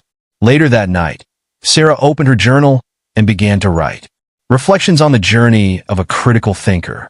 Critical thinking is not a destination, but a constant journey of growth and discovery. The more we learn, the more we realize how much there is still to understand. The true power of critical thinking lies not in having all the answers, but in knowing how to ask the right questions and approach problems with an open and analytical mind. While critical thinking begins in the individual mind, its greatest impact is felt when it spreads to communities, organizations, and societies. It has the power to transform not just how we think, but how we interact, govern, and shape our world. The challenges of our time, from climate change to social justice to technological ethics, demand a level of critical thinking unprecedented in human history. We must rise to this challenge, not just for our own sake, but for the sake of future generations. Teaching critical thinking is perhaps the greatest gift we can give to others. It empowers individuals to take control of their lives, make informed decisions, and contribute meaningfully to their communities. As I look to the future, I see both great challenges and great opportunities. The world is becoming increasingly complex, but with critical thinking as our tool, we have the power to navigate this complexity, to innovate, to solve problems, and to create a better future for all. The journey continues, and I am more excited than ever to see where it leads. As Sarah closed her journal, she felt a renewed sense of purpose. The journey that had begun with a single book had led her to places she never could have imagined. And yet, she knew that in many ways, she was still at the beginning. There were still so many minds to reach, so many problems to solve, so many possibilities to explore. With a smile, Sarah stood up, ready to face whatever challenges tomorrow might bring. For she knew that with critical thinking as her guide, there was no obstacle too great, no question too complex, no future too uncertain to face. The journey of the critical thinker continued, and Sarah was ready to lead the way. Chapter 8: The Global Challenge. As Sarah's influence continued to grow, she found herself facing challenges on a scale she had never imagined. The world was grappling with a series of interconnected crises: climate change, political polarization, economic inequality, and the ethical implications of rapidly advancing technology. It was becoming clear that critical thinking wasn't just a tool for personal or organizational success. It was a crucial skill for addressing global issues. One crisp morning, Sarah received an unexpected call. It was from the United Nations Educational, Scientific, and Cultural Organization, UNESCO. Ms. Matthews, the voice on the other end, said, "We've been following your work on critical thinking with great interest. We believe your approach could be key to addressing some of the world's most pressing problems. Would you be interested in heading up a global initiative to promote critical thinking skills?" Sarah felt a mix of excitement and trepidation. This was an opportunity to make a difference on a truly global scale, but it also presented challenges far beyond anything she had faced before. After careful consideration, Sarah accepted the role. Over the next few months, she worked tirelessly to develop a comprehensive program that could be adapted to diverse cultural contexts around the world. The initiative, dubbed Think Critically, Act Globally, was ambitious in scope. It aimed to integrate critical thinking skills into educational systems worldwide, from primary schools to universities. It also included programs for government officials, journalists, and business leaders.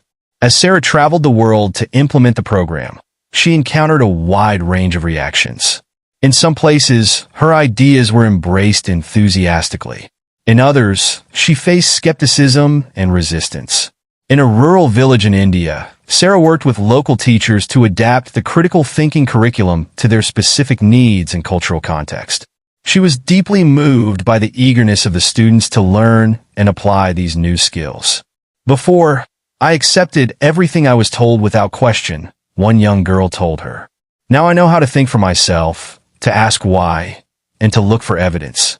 It's like I can see the world more clearly." But not all experiences were as positive.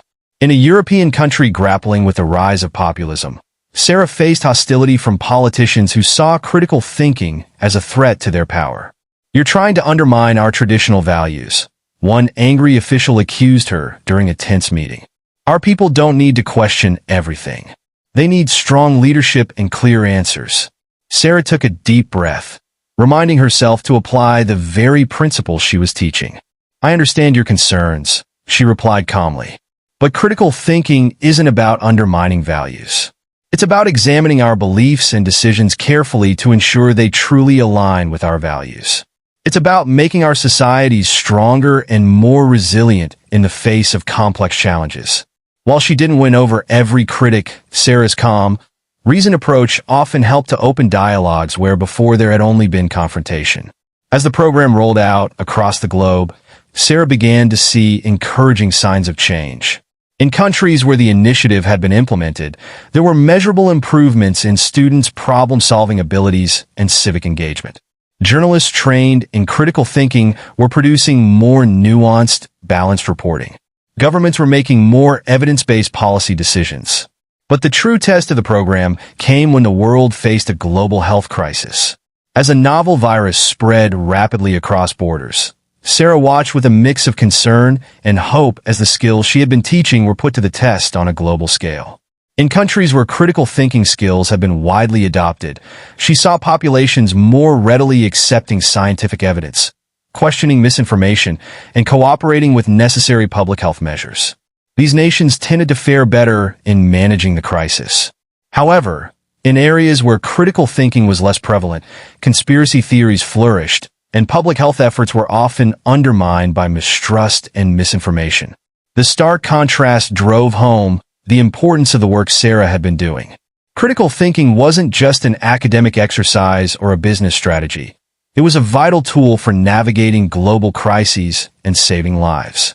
As the world slowly emerged from the health crisis, Sarah found herself increasingly in demand. She was invited to speak at global forums, consult with world leaders, and contribute to international policy discussions. At a high-profile international conference, Sarah delivered a passionate speech about the role of critical thinking in addressing global challenges. The problems we face today, climate change, inequality, technological disruption, are complex and interconnected, she told the assembled world leaders. They cannot be solved with simplistic solutions or by clinging to outdated ways of thinking. We need a global population equipped with the skills to analyze complex information, question assumptions, and come up with innovative solutions. She paused, looking out at the sea of faces before her. But more than that, we need to foster a global culture of critical thinking. A culture where questioning is encouraged, where evidence is valued over ideology, and where we can disagree respectfully while working together to find common ground. Her words resonated deeply, sparking intense discussions and debates that continued long after the conference had ended. As her global initiative entered its 5th year, Sarah could see real changes taking root around the world. Educational systems were being transformed, with critical thinking skills now central to curricula in many countries. Public discourse was becoming more nuanced and evidence-based. Global cooperation on issues like climate change was improving as more leaders and citizens developed the skills to grapple with complex, long-term challenges. But Sarah knew the work was far from over. There were still many parts of the world where critical thinking skills were lacking, and new challenges were constantly emerging that required these skills to address. One evening, as Sarah sat in her hotel room after a long day of meetings, she reflected on how far she had come. From that first day when she had picked up the Thinker's Toolkit to now, where she was helping to shape global education policy. The journey had been long and often difficult, but incredibly rewarding. She opened her journal and began to write. Reflections on critical thinking as a global imperative. Critical thinking is not just a personal or professional skill, it's a global necessity.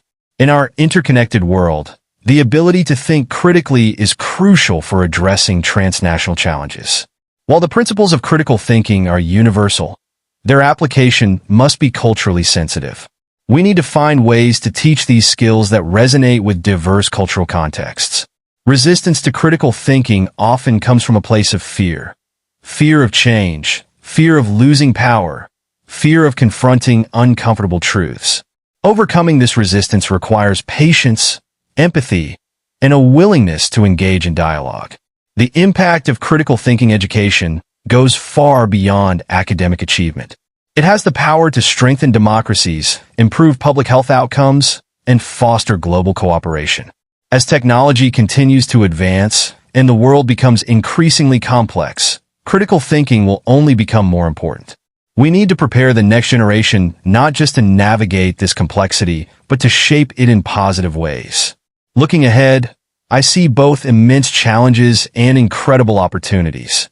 The world is at a crossroads, facing existential threats, but also on the brink of amazing breakthroughs. Now more than ever, we need critical thinkers, individuals who can analyze complex problems, see beyond their own biases, and work collaboratively to find innovative solutions.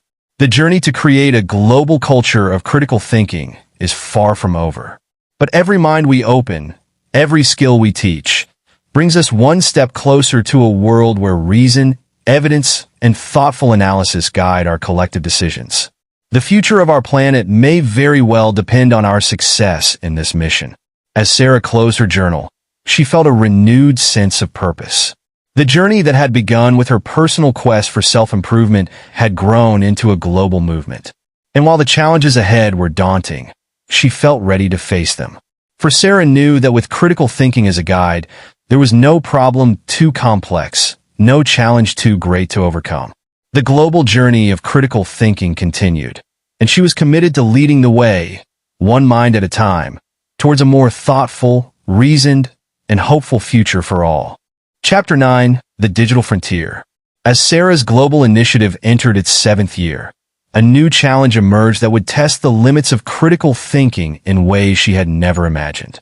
The rapid advancement of artificial intelligence and the proliferation of deepfake technology were reshaping the landscape of information and truth. One morning, as Sarah was preparing for a video conference with her international team, Her phone buzzed with an urgent message. It was from her colleague in Silicon Valley, Dr. Raj Patel. "Sarah, you need to see this," the message read, followed by a link to a video. Sarah clicked on the link, and her eyes widened in shock. The video showed her giving a speech she had never given, endorsing a controversial political candidate she had never supported. The likeness was uncanny, the voice perfect. If she hadn't known better, she would have sworn it was real. "It's a deep fake," Raj explained when Sarah called him. "And it's just the tip of the iceberg. These AI-generated fakes are becoming increasingly sophisticated and widespread. They're undermining trust in media, influencing elections, and causing chaos in stock markets. Our traditional critical thinking tools might not be enough to combat this." Sarah felt a chill run down her spine. She had always believed that with the right skills, people could discern truth from falsehood. But how could they do that when their own eyes and ears could be so thoroughly deceived? Over the next few weeks, Sarah immersed herself in researching the latest developments in AI and deepfake technology. She consulted with tech experts, cognitive scientists, and ethicists. It became clear that this new digital frontier required an evolution in critical thinking skills. Sarah called an emergency summit of educators, tech leaders, and policymakers from around the world. As she stood before them in a conference center in Geneva, she could feel the weight of the challenge ahead. "We stand at a crossroads," Sarah began. "The digital age has brought us unprecedented access to information, but it has also brought new threats to our ability to discern truth. We need to evolve our approach to critical thinking for this new reality." Over the course of the 3-day summit, intense discussions and debates raged. How could education systems keep pace with rapidly evolving technology? How could critical thinking skills be applied in a world where seeing was no longer believing? Together, they began to formulate a new framework for digital-age critical thinking. It included enhanced digital literacy skills, teaching people not just how to analyze content, but also how to verify its source and authenticity. They developed strategies for cross-referencing information across multiple reliable sources and for understanding the telltale signs of AI-generated content. But Sarah knew that technical skills alone weren't enough. "We need to foster a mindset of healthy skepticism," she told the assembly. "Not cynicism, which assumes everything is false, but a mindset that questions thoughtfully, that seeks evidence, and that's willing to change views when presented with credible new information."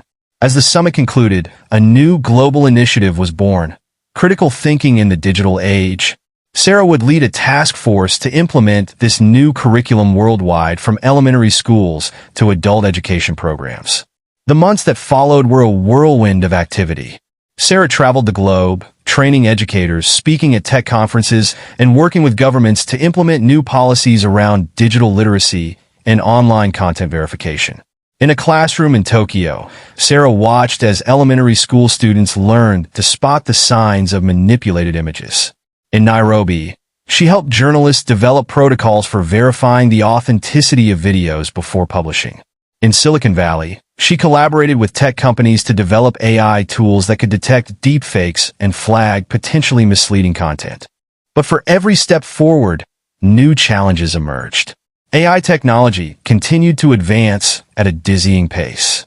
Just as people learned to spot one type of digital manipulation, new, more sophisticated techniques would appear. Sarah realized that this was not a battle that could be won once and for all. It was an ongoing arms race between those who would manipulate information and those striving to discern the truth. The goal wasn't to win, but to keep pace, to continually adapt and evolve. One evening, after a particularly grueling day of meetings with tech executives and policymakers, Sarah found herself sitting in a quiet park, watching the sunset. An elderly man on a nearby bench noticed her troubled expression. "Heavy thoughts for such a beautiful evening," he commented kindly. Sarah smiled wryly. "Just contemplating the future of truth in the digital age," she replied. To her surprise, the man chuckled. "Ah, yes. I remember when television first became widespread. People said it would be the death of critical thinking, that no one would read books anymore, that we'd all become passive consumers of information." Sarah listened, intrigued. The man continued, "But humans are remarkably adaptable. We learned new ways of engaging with information. We developed new skills. And while there were certainly challenges, we didn't lose our ability to think critically. We enhanced it. His words struck a chord with Sarah. She had been so focused on the threats posed by new technology that she had almost forgotten the incredible capacity of the human mind to adapt and grow. Energized by this new perspective, Sarah threw herself back into her work with renewed vigor. She shifted the focus of her initiative from merely defending against digital manipulation to actively leveraging technology to enhance critical thinking skills. Working with tech companies, she helped develop AI-powered educational tools that could adapt to each learner's needs, providing personalized challenges to strengthen their critical thinking skills. They created virtual reality simulations that allowed people to experience the consequences of falling for misinformation, driving home the importance of thoughtful analysis. Sarah also emphasized the human element in this digital age. She promoted programs that brought people together for face-to-face discussions on complex topics, believing that the art of respectful debate and the ability to change one's mind in light of new evidence were crucial skills that couldn't be replicated by AI. As the years passed, Sarah began to see signs of hope. While digital manipulation and misinformation were still significant problems, people were becoming more discerning, more questioning. The critical thinking skills being taught in schools and workplaces were bearing fruit. In a surprising twist, some of the most effective allies in the fight against misinformation turned out to be reformed creators of deepfakes and other manipulative content. These individuals, having seen the harm their work could cause, now use their skills to educate others about the techniques of digital manipulation. On the 10th anniversary of her Global Critical Thinking Initiative, Sarah was invited to give a TED Talk reflecting on the journey so far and the challenges ahead. As she stood on the red circular carpet, facing an audience of millions watching around the world, she felt a mix of pride in how far they'd come and determination for the work still to be done. 10 years ago, we set out to create a global culture of critical thinking, Sarah began. We could not have imagined then the challenges we would face, particularly in this digital frontier. But as we've grappled with AI, deepfakes, and the very nature of truth in the digital age, we've discovered something profound about the human mind. She paused, looking out at the audience. We've learned that our capacity for critical thinking is not static. It can grow, adapt, and evolve. Just as technology advances, so too can our ability to engage with it thoughtfully and discerningly. Sarah concluded her talk with a call to action. The future of critical thinking is not about man versus machine. It's about how we can use technology to augment our natural capacities, to push the boundaries of what it means to think critically. The digital frontier is not a threat to our ability to reason and discern truth. It's an opportunity to take our critical thinking skills to new heights. As the applause washed over her, Sarah felt a sense of optimism about the future. The journey of the critical thinker was far from over. In fact, it was entering a new and exciting phase. The digital frontier presented challenges, yes, but also incredible opportunities to enhance human cognition and decision-making. That night, in her hotel room, Sarah opened her journal and began to write. Reflections on critical thinking in the digital age. The challenges of AI and digital manipulation have forced us to evolve our critical thinking skills in unprecedented ways. What seemed like a threat has become a catalyst for growth. Technology is not inherently a threat to critical thinking. It's a tool that can be used to undermine or to enhance our ability to reason and discern truth. The key is in how we choose to engage with it. The human capacity for adaptation and growth is remarkable. As technology advances, so too does our ability to think critically about it.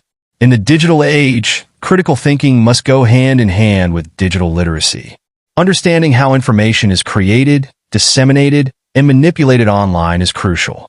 Despite the challenges of misinformation and digital manipulation, I'm optimistic about the future. The global commitment to fostering critical thinking skills is stronger than ever. Looking ahead, I see a world where humans and AI work in tandem to solve complex problems, where our critical thinking skills are augmented by technology, but not replaced by it. The journey continues, and I'm excited to see where this new digital frontier will lead us in our quest for knowledge, truth, and understanding. As Sarah closed her journal, she felt a renewed sense of purpose. The journey that had begun with a simple desire to think more clearly had led her to the cutting edge of human cognition in the digital age. And while the challenges ahead were complex, she felt ready to face them, armed with the most powerful tool of all, the critically thinking human mind. Chapter 10. The Quantum Leap. As Sarah entered her 15th year of promoting critical thinking on a global scale, a technological breakthrough occurred that would once again redefine the landscape of knowledge and decision-making: the advent of practical quantum computing. Sarah was in the middle of a virtual reality conference with educators from around the world when the news broke. Quantum computers, once theoretical marvels, had suddenly become a practical reality, with processing power that dwarfed even the most advanced classical supercomputers. "This changes everything," Dr. Yuki Tanaka, a leading AI researcher, told the stunned audience. "Quantum computing will revolutionize fields from cryptography to drug discovery, from climate modeling to financial forecasting. But it also poses unprecedented challenges to our current understanding of data privacy, security, and even the nature of truth itself." As the implications sank in, Sarah realized that the critical thinking framework they had developed for the digital age was about to face its greatest test yet. How could people make informed decisions in a world where quantum computers could potentially break any encryption, simulate complex systems with uncanny accuracy, and process information in ways that defied classical logic? Sarah quickly assembled a task force of quantum physicists, ethicists, educators, and policymakers.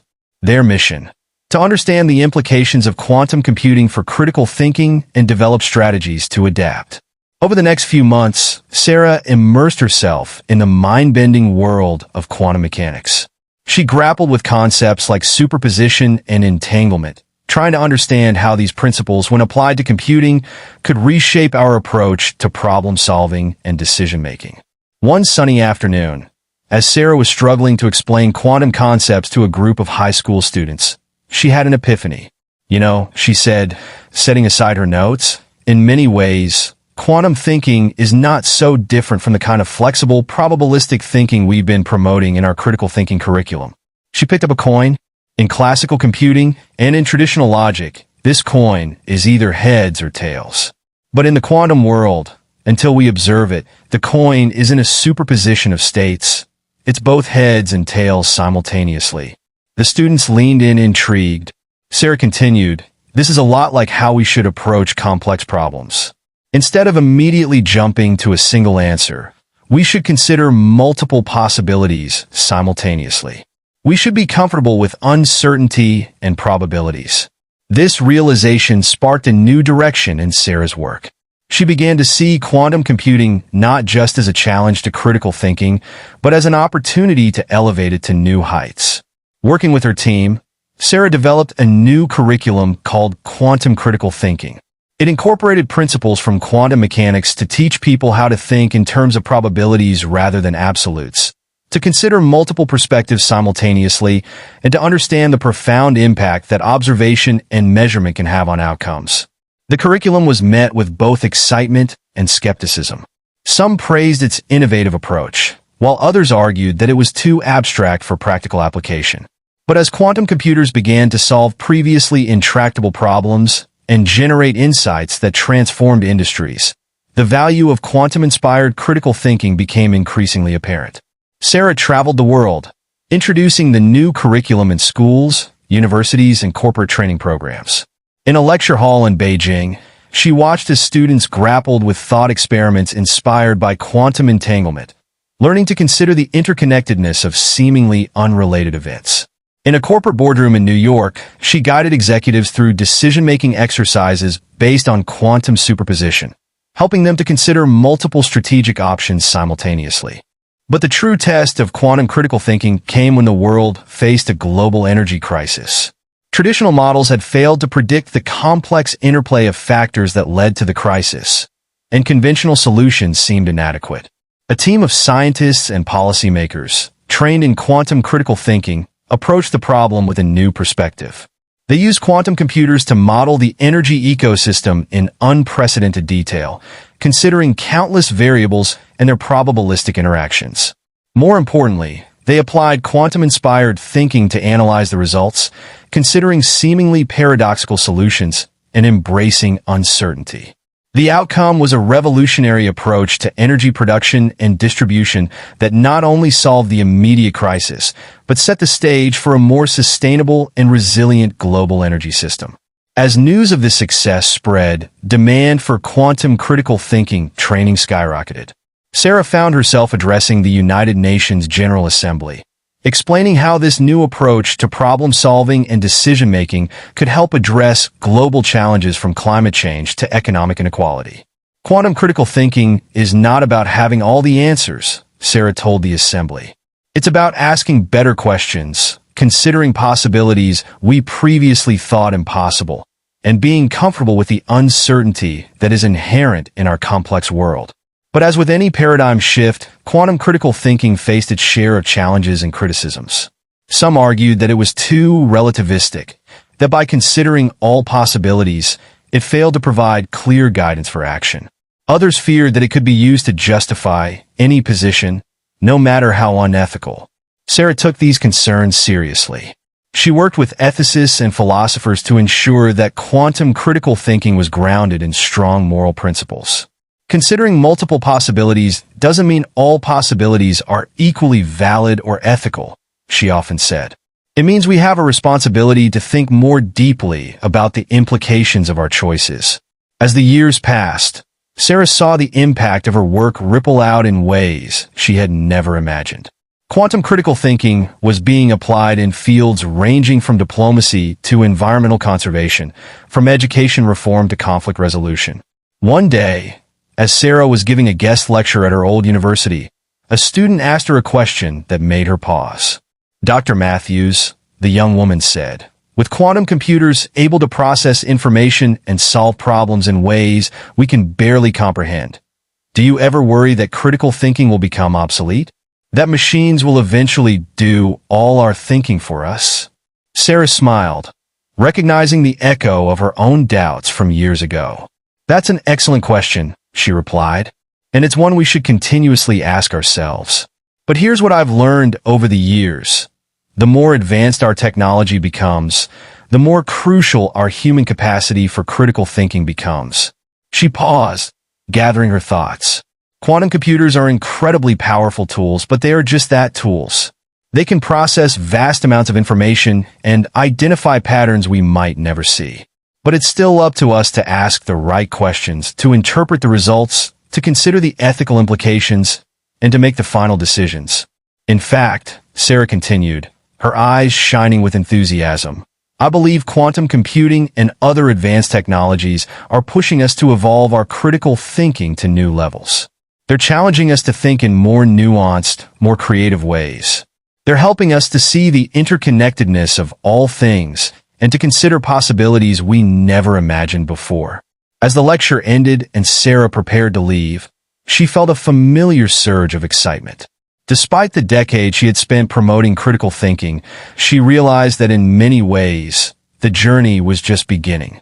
The quantum age was opening up new frontiers of thought, new ways of understanding the world and our place in it. That evening, in her hotel room, Sarah opened her journal and began to write. Reflections on quantum critical thinking. The advent of quantum computing has not made critical thinking obsolete. It has made it more crucial than ever. Quantum-inspired thinking encourages us to embrace uncertainty, consider multiple possibilities simultaneously, and recognize the interconnectedness of all things. As our technological tools become more powerful, our human capacity for ethical reasoning and creative problem-solving becomes increasingly important. The principles of quantum mechanics, superposition, entanglement, the observer effect, offer powerful metaphors for how we can approach complex problems in all areas of life. Quantum critical thinking is not just about solving problems. It's about reimagining what's possible and pushing the boundaries of human understanding. As I look to the future, I see endless possibilities. The quantum age is challenging us to think in ways we never have before, to see the world with new eyes. It's not always easy. In fact, it's often profoundly uncomfortable. But it's in this discomfort, this uncertainty, that true growth and innovation happen. The journey of the critical thinker continues, now venturing into the strange and wonderful realm of quantum possibilities. And I, for one, can't wait to see where it leads us next. As Sarah closed her journal, she felt a sense of awe at the journey that had brought her to this point. From that first step into critical thinking to now exploring the quantum frontiers of thought, it had been a path full of challenges, discoveries, and constant growth. She knew that the road ahead would be no less challenging. The quantum age would continue to present new puzzles, new ethical dilemmas, new ways of seeing the world.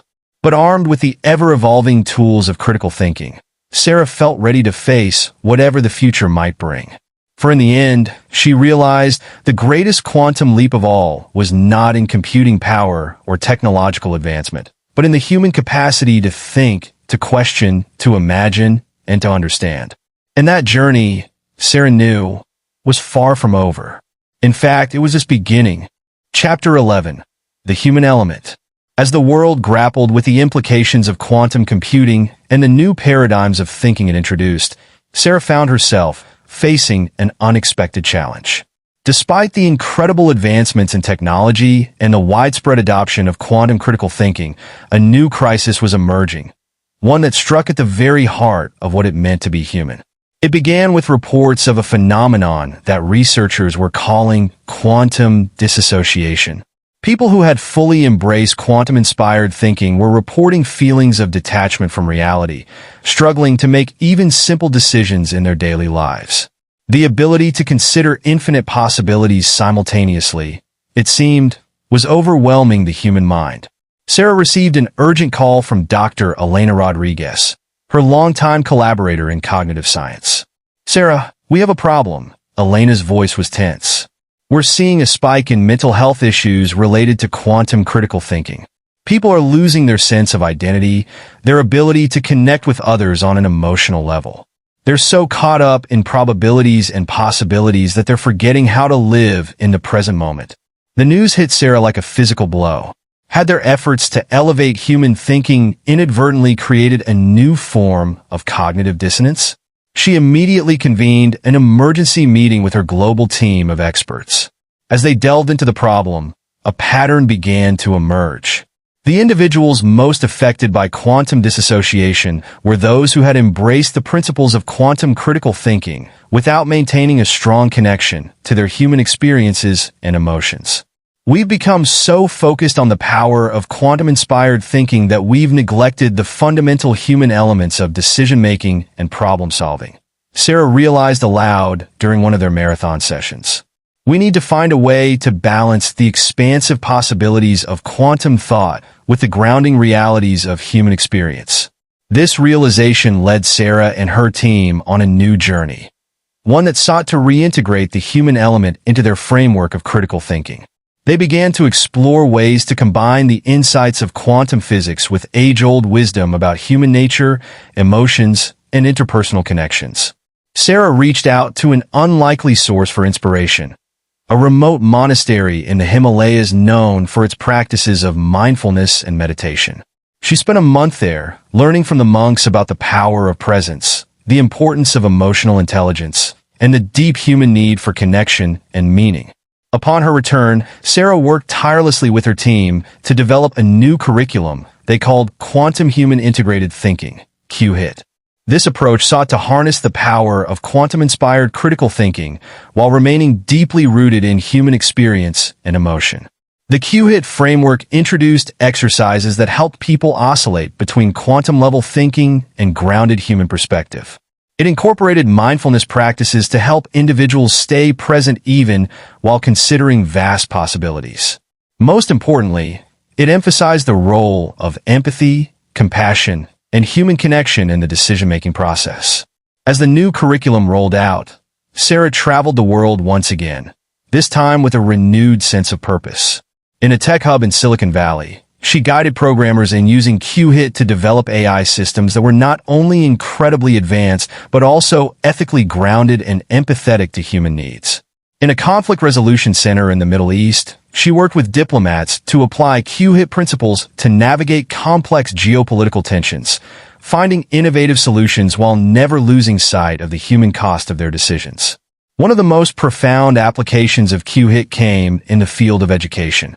Schools began integrating the framework into their curricula, teaching students not just how to think critically in a quantum age, but how to remain connected to their humanity while doing so.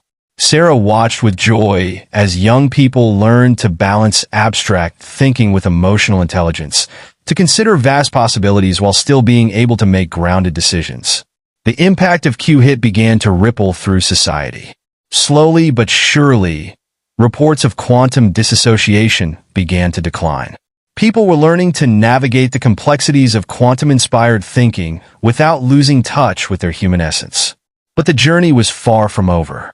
As Q-hit gained prominence, it faced criticism from various quarters.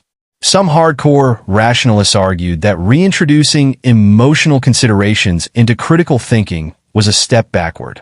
Others feared that Q-hit could be used to manipulate people's emotions under the guise of holistic thinking. Sarah took these concerns seriously, constantly refining and improving the Q-hit framework based on feedback and emerging research. She emphasized that the goal was not to diminish the power of rational thought, but to create a more complete form of intelligence that honored both the vastness of quantum possibilities and the richness of human experience. As the years passed, Sarah began to see profound changes in how people approach problems and made decisions. Global leaders trained in Q-hit were tackling climate change with innovative solutions that balanced technological interventions with deep consideration for human communities and ecosystems. Medical researchers were using Q-hit principles to develop treatments that considered not just the physical aspects of disease, but the emotional and social dimensions of health. One day, while giving a lecture at a prestigious university, Sarah was approached by a young student. Dr. Matthews, the student began, "I've been studying Q-hit, and it's transformed how I think about the world. But I'm curious, how do you personally balance quantum thinking with your human experience?" Sarah smiled, appreciating the thoughtful question. "It's a daily practice," she replied. "Each morning, I spend time in meditation, grounding myself in the present moment and connecting with my emotions and physical sensations. Then, as I go about my day, I allow my mind to expand into quantum possibilities, always remembering to come back to that grounded state. It's like breathing, expanding into the vastness of potential, then returning to the core of who I am as a human being." The student nodded, a look of understanding dawning on their face. "So it's not about choosing between quantum thinking and human experience, but about integrating them?" "Exactly," Sarah replied, feeling a surge of hope for the future. "The greatest breakthroughs, the most profound solutions, come when we can hold both perspectives simultaneously. The infinite possibilities of quantum thought and the deep wisdom of human experience." As Sarah left the lecture hall, she felt a sense of coming full circle. What had begun as a personal journey into critical thinking had evolved into a global movement, faced numerous challenges, and now had returned to the fundamental question of what it means to be human in an increasingly complex world. That evening, in her study, Sarah opened her journal and began to write. Reflections on the human element in quantum critical thinking. The power of quantum-inspired thinking is immense, but it must be balanced with a deep connection to our humanity. True wisdom comes not from abstract thought alone, but from integrating expansive thinking with grounded human experience. Emotions, far from being obstacles to critical thinking, are essential components of holistic decision-making. In the quantum age, cultivating presence and mindfulness is more important than ever. The ultimate goal of critical thinking is not just to solve problems, but to create a world that honors both human dignity and the vast potential of our minds. As I look to the future, I see endless possibilities for growth and discovery.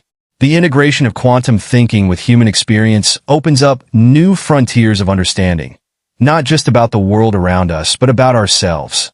We stand at the threshold of a new era of human potential, one where we can harness the power of the cosmos while remaining deeply rooted in our humanity. The journey continues, ever evolving, ever challenging us to expand our minds while deepening our connection to the essence of who we are. And in this beautiful dance between the infinite and the intimate, I believe we will find the solutions to our greatest challenges and the path to our highest aspirations. As Sarah closed her journal, she felt a deep sense of peace and purpose.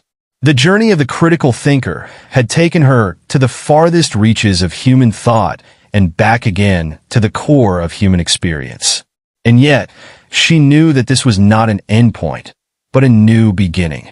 For in the synthesis of quantum possibilities and human wisdom, Sarah saw the potential for a new renaissance, a rebirth of human understanding that could guide humanity towards a future of unprecedented creativity, compassion, and discovery. The next chapter of the journey was just beginning, and Sarah was ready to embrace it with an open mind and an open heart. Chapter 12, The Cosmic Perspective. As Sarah's work on quantum human integrated thinking, QHIT, continued to reshape the landscape of critical thinking and decision-making worldwide, an unexpected development emerged that would challenge humanity's understanding of its place in the universe. It began with a message, a signal from deep space, unmistakably artificial in origin, captured by radio telescopes around the world. The discovery of extraterrestrial intelligence, long theorized but never confirmed, was now a reality. As the news broke, Sarah found herself inundated with calls from world leaders, scientists, and journalists. How could QHIT principles be applied to this unprecedented situation? How could humanity critically think its way through first contact with an alien civilization? Sarah knew that this moment would test not just the principles of quantum-inspired critical thinking, but also humanity's ability to maintain its grounding in the face of cosmic revelations. She convened an emergency global summit, bringing together experts from diverse fields, astrophysicists, linguists, anthropologists, psychologists, and spiritual leaders. Their task: to develop a framework for approaching this new cosmic reality using QHIT principles. As the summit progressed, Sarah observed the interplay of quantum thinking and human reactions. Some participants were caught up in the endless possibilities, proposing wild theories about the nature and intentions of the alien civilization. Others were paralyzed by fear and uncertainty, unable to move beyond worst-case scenarios. Remember, Sarah addressed the group, QHIT is about balancing the vastness of quantum possibilities with the groundedness of human experience. We need to consider all scenarios, yes, but we also need to stay connected to our human values and emotions as we do so. Over the course of several intense days, the group worked to apply QHIT principles to the situation. They developed protocols for analyzing and responding to the alien messages, considering multiple interpretations simultaneously while remaining grounded in scientific rigor. But as they delved deeper into the implications of this cosmic contact, a profound question emerged. How does the existence of extraterrestrial intelligence change humanity's understanding of itself? This question led Sarah and her team to expand QHIT into new territories. They began exploring how quantum-inspired thinking could be applied not just to problem-solving and decision-making, but to humanity's very sense of identity and purpose. Sarah reached out to indigenous leaders, mystics, and philosophers from around the world, seeking wisdom on how different cultures have historically integrated cosmic perspectives into their worldviews. She spent time with Aboriginal elders in Australia, learning about dream time and the interconnectedness of all things. She studied with Tibetan monks, exploring concepts of emptiness and the illusion of separateness. Integrating these diverse perspectives with quantum principles and cognitive science, Sarah and her team developed what they called Cosmic QHIT, an expanded framework that aimed to help humanity think critically about its place in the universe while maintaining a deep connection to its earthly roots. As the framework took shape, Sarah began introducing it in various settings around the world. In a classroom in Tokyo, she guided students through exercises that helped them contemplate the vastness of the cosmos while remaining grounded in their immediate human experiences. In a corporate boardroom in New York, she helped executives apply cosmic QHIT principles to long-term strategic planning, considering cosmic timescales and possibilities without losing sight of immediate human needs. One of the most profound applications of cosmic QHIT came in the field of international diplomacy. As nations grappled with how to respond to the alien contact, Sarah worked with the United Nations to implement cosmic Q-hit principles in their deliberations. We need to approach this situation not just as individual nations, but as representatives of humanity, Sarah told the General Assembly. Cosmic Q-hit allows us to consider the broadest possible perspectives while remaining true to our human values and experiences. The impact was transformative. Nations that had been locked in old conflicts began to see their disagreements in a new light when viewed from a cosmic perspective. The shared experience of confronting humanity's place in the universe fostered a sense of global unity that had previously seemed impossible. As humanity prepared its response to the alien signal, Sarah watched with a mix of awe and trepidation. The message they would send, crafted using cosmic Q-hit principles, would represent not just scientific facts about Earth, but also the essence of human experience, values, and aspirations. But even as humanity reached out to the stars, new challenges emerged on Earth. The knowledge of extraterrestrial intelligence had profound psychological and societal impacts. Some people fell into existential despair, feeling insignificant in the face of the cosmos.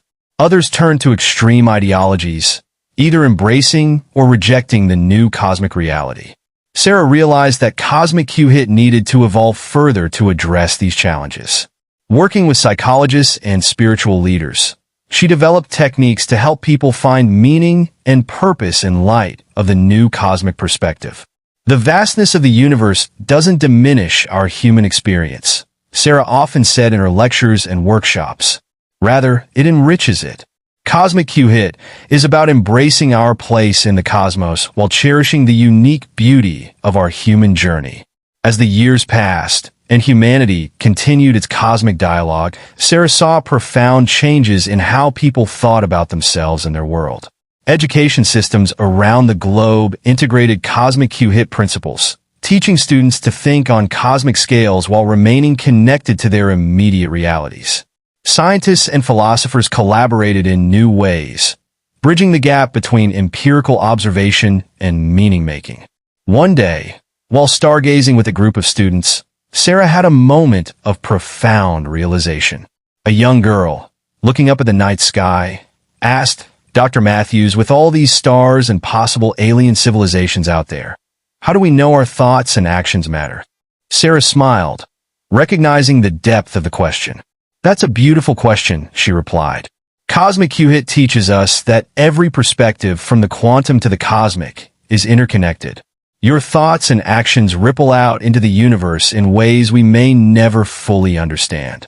Just as the gravity of every star contributes to the shape of the galaxy, every human thought and action contributes to the unfolding story of the cosmos. The girl nodded, a look of wonder in her eyes. "So we're small, but we're also important?" "Exactly," Sarah said, feeling a surge of hope for the future. "We're a small but crucial part of something infinitely vast and beautiful."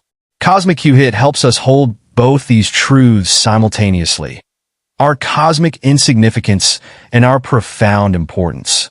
As Sarah looked up at the stars, she felt a deep sense of connection to the earth beneath her feet, to the students around her, and to the vast, mysterious universe above.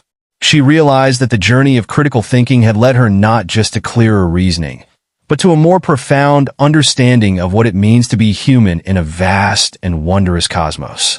That night, in her journal, Sarah wrote, "Reflections on Cosmic Q-hit. True critical thinking must encompass the broadest possible perspectives from the quantum to the cosmic. Our place in the universe doesn't diminish our human experience. It enriches it. Balancing cosmic awareness with human groundedness is the key to navigating our future. Every thought, every action, is part of the cosmic story, small yet profoundly important.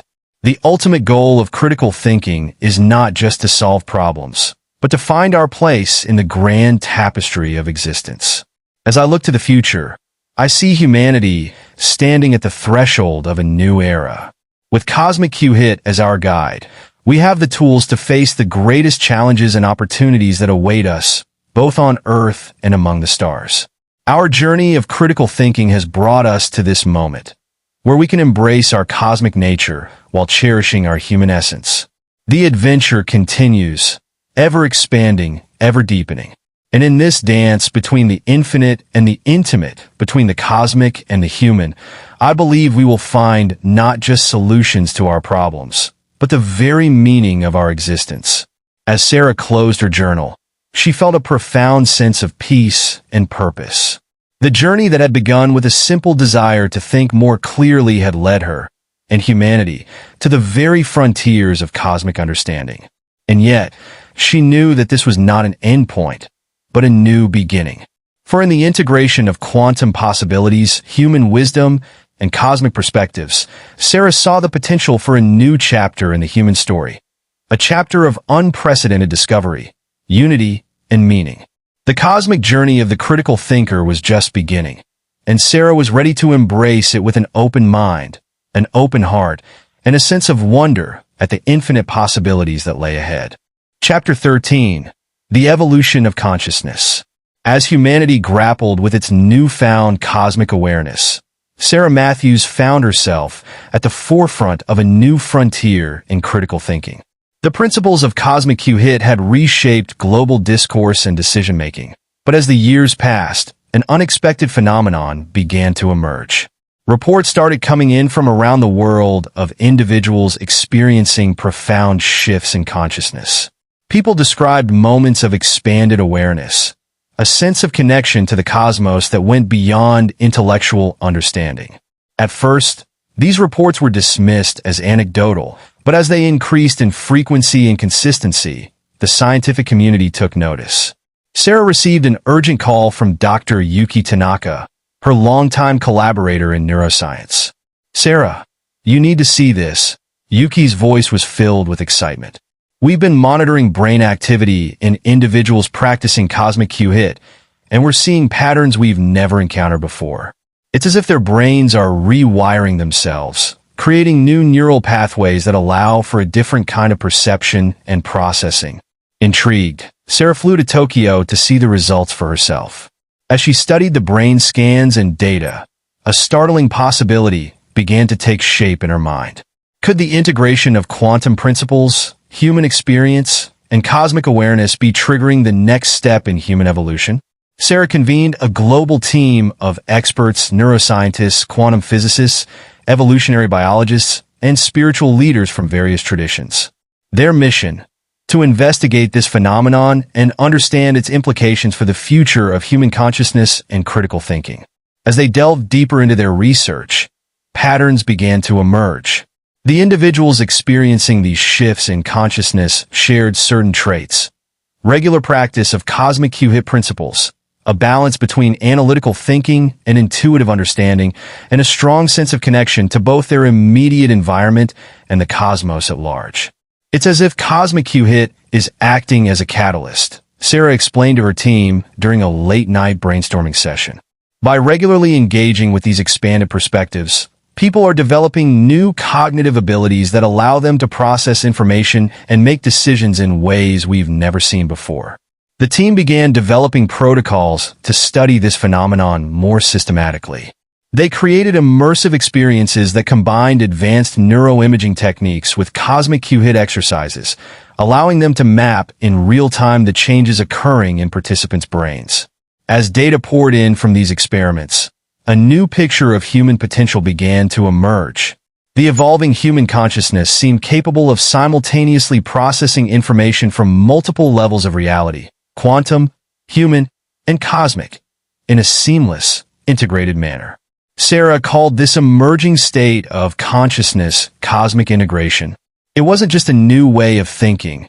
It represented a fundamental shift in human perception and cognition. However, as news of these developments spread, it sparked intense debate and controversy. Some hailed it as the next step in human evolution, while others feared it might lead to a split in the human species. Ethical concerns were raised about the implications of such enhanced cognitive abilities. Sarah found herself navigating treacherous waters, balancing scientific inquiry with ethical considerations and public perception. She emphasized repeatedly that cosmic integration was not about creating a superior class of humans, but about unlocking the latent potential within all of humanity. This is not about becoming something other than human, Sarah explained in a global broadcast. It's about becoming more fully human, about expanding our understanding of what it means to be human in a vast and complex universe. To address the ethical concerns, Sarah worked with international bodies to establish guidelines for research and application of cosmic integration techniques. She insisted on principles of inclusivity and accessibility, ensuring that these developments would benefit humanity as a whole rather than an elite few. As the years passed, the effects of cosmic integration began to ripple through society. Those who had developed these enhanced cognitive abilities were able to solve complex problems with unprecedented creativity and insight. They navigated ethical dilemmas with a nuanced understanding that balanced multiple perspectives. Perhaps most importantly, they exhibited a deep sense of empathy and interconnectedness that transcended traditional boundaries. One of the most profound applications of cosmic integration came in the field of interstellar communication. As humanity continued its dialogue with the alien civilization, those with cosmic integration abilities were able to perceive patterns and meanings in the transmissions that had previously gone unnoticed. Sarah worked closely with the interstellar communication team, applying her evolving understanding of cosmic integration to the challenge of cross-species dialogue. We're not just translating languages, she explained to her colleagues. We're translating realities, bridging fundamentally different ways of perceiving and interacting with the universe. The breakthroughs in interstellar communication led to an unprecedented exchange of knowledge and ideas. Humanity gained insights into technologies and scientific principles far beyond its current understanding. But perhaps more importantly, it gained new perspectives on existence, consciousness, and the nature of reality itself. As cosmic integration techniques spread and evolved, Sarah noticed a broader shift in human society. People began to approach problems and decisions with a more holistic, interconnected perspective. The old divisions between nations, ideologies, even between humanity and nature, began to dissolve in the face of this expanded awareness. However, the journey was not without its challenges. Some individuals struggled to integrate these expanded states of consciousness with their everyday lives. Others used their enhanced abilities in pursuit of personal gain rather than collective benefit. Sarah realized that the evolution of consciousness necessitated a parallel evolution in ethics and social structures. She began working with philosophers, ethicists, and social scientists to develop new frameworks for governance, education, and social interaction that could support and guide humanity in this new phase of its development. One evening, as Sarah stood under the starry sky with a group of students, a young man asked a question that struck at the heart of their endeavor. Dr. Matthews, with all these changes happening to human consciousness, are we still the same species that looked up at these stars and wondered about our place in the universe? Are we still human? Sarah pondered the question, feeling its weight and importance. That's a profound question, she replied. And the answer, I believe, is yes. We are still human. In fact, we are more human than ever. What we're experiencing is not a departure from our humanity, but a fuller realization of it. She gestured to the stars above. Our ancestors looked up at these same stars and felt a sense of awe and wonder. They asked questions about their place in the cosmos. What we're doing now is simply continuing that journey, using every faculty at our disposal. Our reason, our intuition, our expanding awareness to explore and understand our place in the universe. Sarah smiled at the students gathered around her. Cosmic integration doesn't make us less human. It allows us to be fully human, to embrace every aspect of our being, from the quantum to the cosmic, and to engage with the universe in all its complexity and wonder. As she looked at the faces of her students, illuminated by starlight, Sarah felt a profound sense of hope for the future. The journey that had begun with a simple desire to think more critically had led humanity to the threshold of a new era of consciousness and understanding. That night, in her journal, Sarah wrote, "Reflections on the evolution of consciousness. Critical thinking, when expanded to encompass quantum and cosmic perspectives, has the power to catalyze profound changes in human consciousness. The evolution of consciousness is not about transcending our humanity, but about realizing our fullest human potential. As our consciousness evolves, so too must our ethical frameworks and social structures. Expanded awareness brings with it increased responsibility to ourselves, to each other, to our planet, and to the cosmos. The journey of critical thinking is ultimately a journey of becoming more aware, more integrated, more fully ourselves. As I look to the future, I see humanity standing on the brink of a new chapter in its cosmic story. With cosmic integration as our guide, we have the potential to navigate the challenges and opportunities that await us, both on Earth and among the stars, with wisdom, compassion, and a deep sense of our place in the cosmic tapestry. The adventure continues, ever expanding, ever deepening. And in this evolution of consciousness, in this dance between the quantum and the cosmic, the personal and the universal, I believe we will discover new dimensions of what it means to be human, to think critically, and to exist as conscious beings in this vast and wondrous universe. As Sarah closed her journal, she felt a sense of awe at the journey that lay ahead. The evolution of consciousness was not an endpoint, but a new beginning, a new phase in humanity's ongoing quest to understand itself and its place in the cosmos. And as always, critical thinking, now expanded and enriched by cosmic awareness, would light the way forward into this new frontier of human potential. Chapter 14, The Cosmic Society. As the phenomenon of cosmic integration spread across the globe, Sarah Matthews found herself at the center of a profound transformation in human society. The expanded consciousness and enhanced critical thinking abilities fostered by cosmic hit were reshaping every aspect of human life, from personal relationships to global governance. One crisp autumn morning, Sarah stood before the newly formed Global Council for Cosmic Integration, a diverse body of leaders from various fields tasked with guiding humanity through this unprecedented transition. The council chamber, a stunning blend of advanced technology and natural elements, reflected the new paradigm of harmony between human innovation and cosmic awareness. "We stand at a crossroads in human history," Sarah began, her voice calm but filled with conviction. "The evolution of consciousness we're experiencing is not just a personal journey, but a societal one. We must now consider how to structure a society that nurtures and harnesses this expanded awareness for the benefit of all." The challenges they faced were immense. How could they create educational systems that fostered cosmic integration while respecting individual paths of development? How could they restructure economic systems to reflect the newfound understanding of interconnectedness? How could they redesign systems of governance to incorporate the enhanced decision-making capabilities of cosmic integration? Over the next few months, Sarah worked tirelessly with experts from around the world to develop frameworks for what they began to call the Cosmic Society. This new societal model aimed to balance individual growth with collective harmony, technological advancement with ecological stewardship, and local concerns with cosmic awareness. One of the first major initiatives was the transformation of the global education system. Sarah collaborated with educators and neuroscientists to design a curriculum that integrated traditional academic subjects with practices that fostered cosmic integration. Schools became places not just of knowledge acquisition, but of consciousness expansion. Education in the cosmic society isn't about filling minds with information, Sarah explained during a global education summit. It's about opening minds to the vast possibilities of existence, teaching students to navigate multiple levels of reality simultaneously, and fostering a deep sense of connection to all life.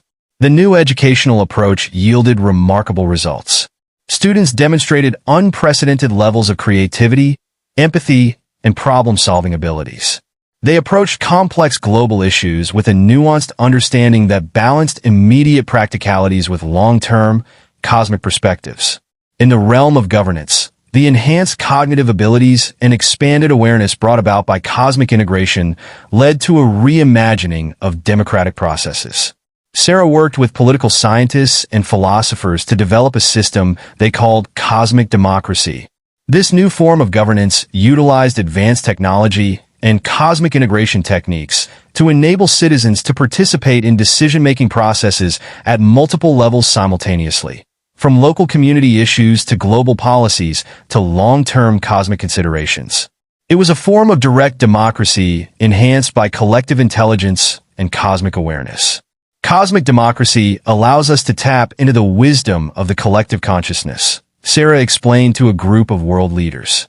It enables us to make decisions that consider not just immediate human concerns, but our place in the broader cosmic ecosystem. The implementation of cosmic democracy led to a period of unprecedented global cooperation. Long-standing conflicts began to resolve as people gained the ability to truly understand and empathize with diverse perspectives.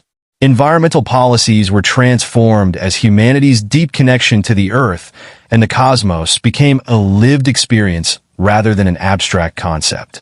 However, the transition to the cosmic society was not without its challenges. Some individuals and groups resisted the changes, fearing a loss of individuality or traditional values.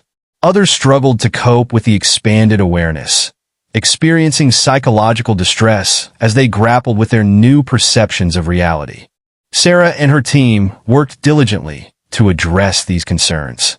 They developed support systems and integration programs to help individuals navigate the process of expanding consciousness. They also worked to preserve and celebrate cultural diversity, recognizing that the path to cosmic integration could take many forms. The cosmic society is not about homogenization, Sarah often said. It's about unity in diversity, about recognizing our fundamental interconnectedness while celebrating the unique expressions of consciousness that each individual and culture brings to the cosmic tapestry. As the years passed, the impact of the cosmic society began to manifest in remarkable ways. Scientific and technological advancements accelerated as researchers, their minds expanded by cosmic integration, made intuitive leaps that bridged seemingly disparate fields of study. Artists, their perceptions enhanced, created works that captured the beauty and complexity of the cosmos in ways that touched the hearts and minds of people across the globe. Perhaps most profoundly, humanity's relationship with the Earth underwent a fundamental shift. The expanded awareness brought about by cosmic integration led to a deep, visceral understanding of the planet as a living system. This realization sparked a global movement of ecological regeneration.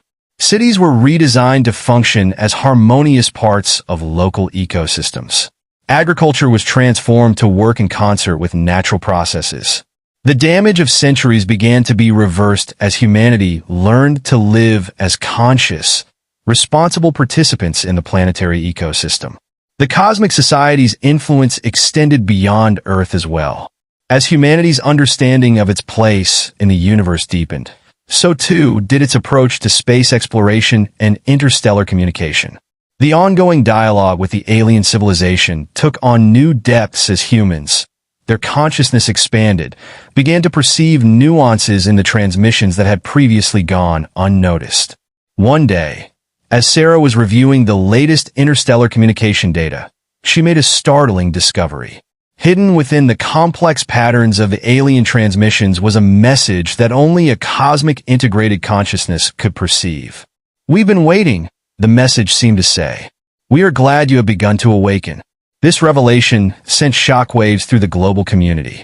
It suggested that the journey humanity had been on, the development of critical thinking, the expansion of consciousness, the creation of the cosmic society, was perhaps part of a larger cosmic process of awakening. As Sarah stood before the Global Council once again, she felt the weight of this new understanding. "We have taken the first steps on a journey that may be far grander than we ever imagined," she said. "The cosmic society we are building may be just the beginning of humanity's role in a cosmic community of conscious beings." The implications of this realization were profound. It suggested that the principles of critical thinking and consciousness expansion that had guided humanity's recent evolution might be universal processes, fundamental aspects of cosmic development. As the cosmic society continued to evolve, new questions and challenges emerged. How could humanity prepare for deeper engagement with a cosmic community? What new frontiers of consciousness and critical thinking lay ahead? How might the principles of the cosmic society apply on a galactic scale? Despite the enormity of these questions, Sarah felt a sense of excitement and hope. The journey that had begun with a simple desire to think more critically had led humanity to the threshold of a cosmic awakening. The path ahead was uncertain, but the tools of critical thinking, enhanced by cosmic integration, would light the way.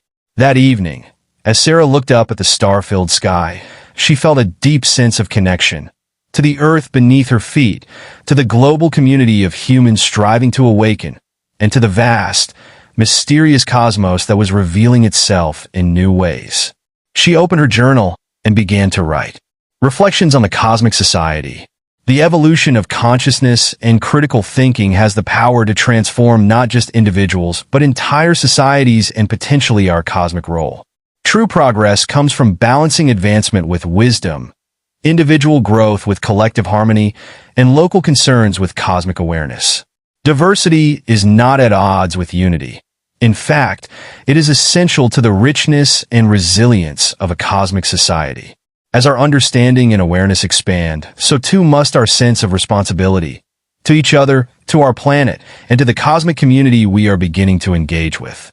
The journey of critical thinking and consciousness evolution is ongoing. Each breakthrough reveals new horizons to explore. As I look to the future, I see humanity poised on the brink of a grand cosmic adventure. The cosmic society we are building is not an end point, but a launching pad for our continued growth and exploration. We are learning to think critically not just as individuals or as a species, but as conscious participants in the cosmic drama.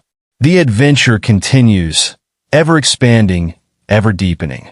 And in this cosmic journey of awakening, I believe we will discover new dimensions of what it means to think, to be conscious, and to exist as part of the grand, mysterious cosmos. As Sarah closed her journal, she felt a renewed sense of purpose and wonder. The cosmic society was not just a new form of human organization. It was humanity's first step into a larger, cosmic community. The journey of the critical thinker had led to the birthing of a cosmic civilization, and the real adventure was just beginning. Chapter 15, The Infinite Horizon. As Sarah Matthews stood on the observation deck of humanity's first interstellar vessel, the Cosmic Voyager, she marveled at how far the journey of critical thinking had taken her, and indeed, all of humanity. The vast expanse of space stretched out before her, a testament to the infinite possibilities that awaited them. It had been 50 years since the formation of the cosmic society, and humanity had made leaps that would have once seemed impossible. The integration of advanced technology with expanded consciousness had allowed for breakthroughs in faster-than-light travel. And now, they were embarking on their first mission to make physical contact with the alien civilization they had been communicating with for decades. Sarah, now in her 80s, but with a mind as sharp as ever thanks to the advances in life extension and cognitive enhancement, had been chosen to lead this historic mission. As she gazed at the stars, she reflected on the long journey that had led to this moment. Dr. Matthews, a voice called, breaking her reverie. It was Dr. Yuki Tanaka, her longtime colleague and now the chief scientist of the Cosmic Voyager. The crew is assembled for your address. Sarah nodded, taking a deep breath as she prepared to address the diverse crew of humans and AIs that would be her companions on this journey into the unknown. As she entered the ship's central hub, she was struck by the sight before her. Humans from all corners of the Earth stood side by side with holographic representations of the ship's AI consciousnesses. Each individual, whether organic or digital, radiated a sense of purpose and cosmic awareness that would have been unimaginable just a few decades ago. Fellow explorers, Sarah began, her voice steady and clear. We stand at the threshold of a new chapter in human history. Our journey into the cosmos is not just a physical one, but a continuation of the journey we began long ago. The journey of expanding our minds, of thinking critically about our place in the universe. She paused, looking around at the faces before her. The critical thinking skills we've honed, the expanded consciousness we've cultivated. These are our true spacecraft. They have brought us here, and they will guide us as we venture into the unknown.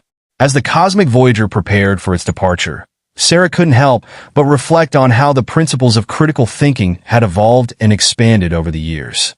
What had begun as a set of cognitive skills for better decision-making had blossomed into a holistic approach to understanding reality itself. The journey through space would take several years, even with their advanced propulsion systems. During this time, the crew would continue to push the boundaries of their understanding, using the vastness of space as a canvas for further expanding their consciousness.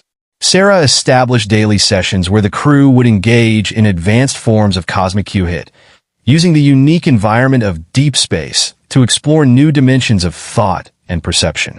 The AIs, with their vast processing capabilities, worked in symbiosis with the human minds, creating a collective intelligence that was greater than the sum of its parts. As they ventured deeper into uncharted space, the crew began to experience reality in ways they had never imagined. The principles of quantum entanglement, once merely a scientific concept, became a lived experience as they found their consciousness interconnected across vast distances. One day, as they approached a particularly dense star cluster, the ship's sensors picked up an anomaly. It was a pattern of energy unlike anything they had encountered before.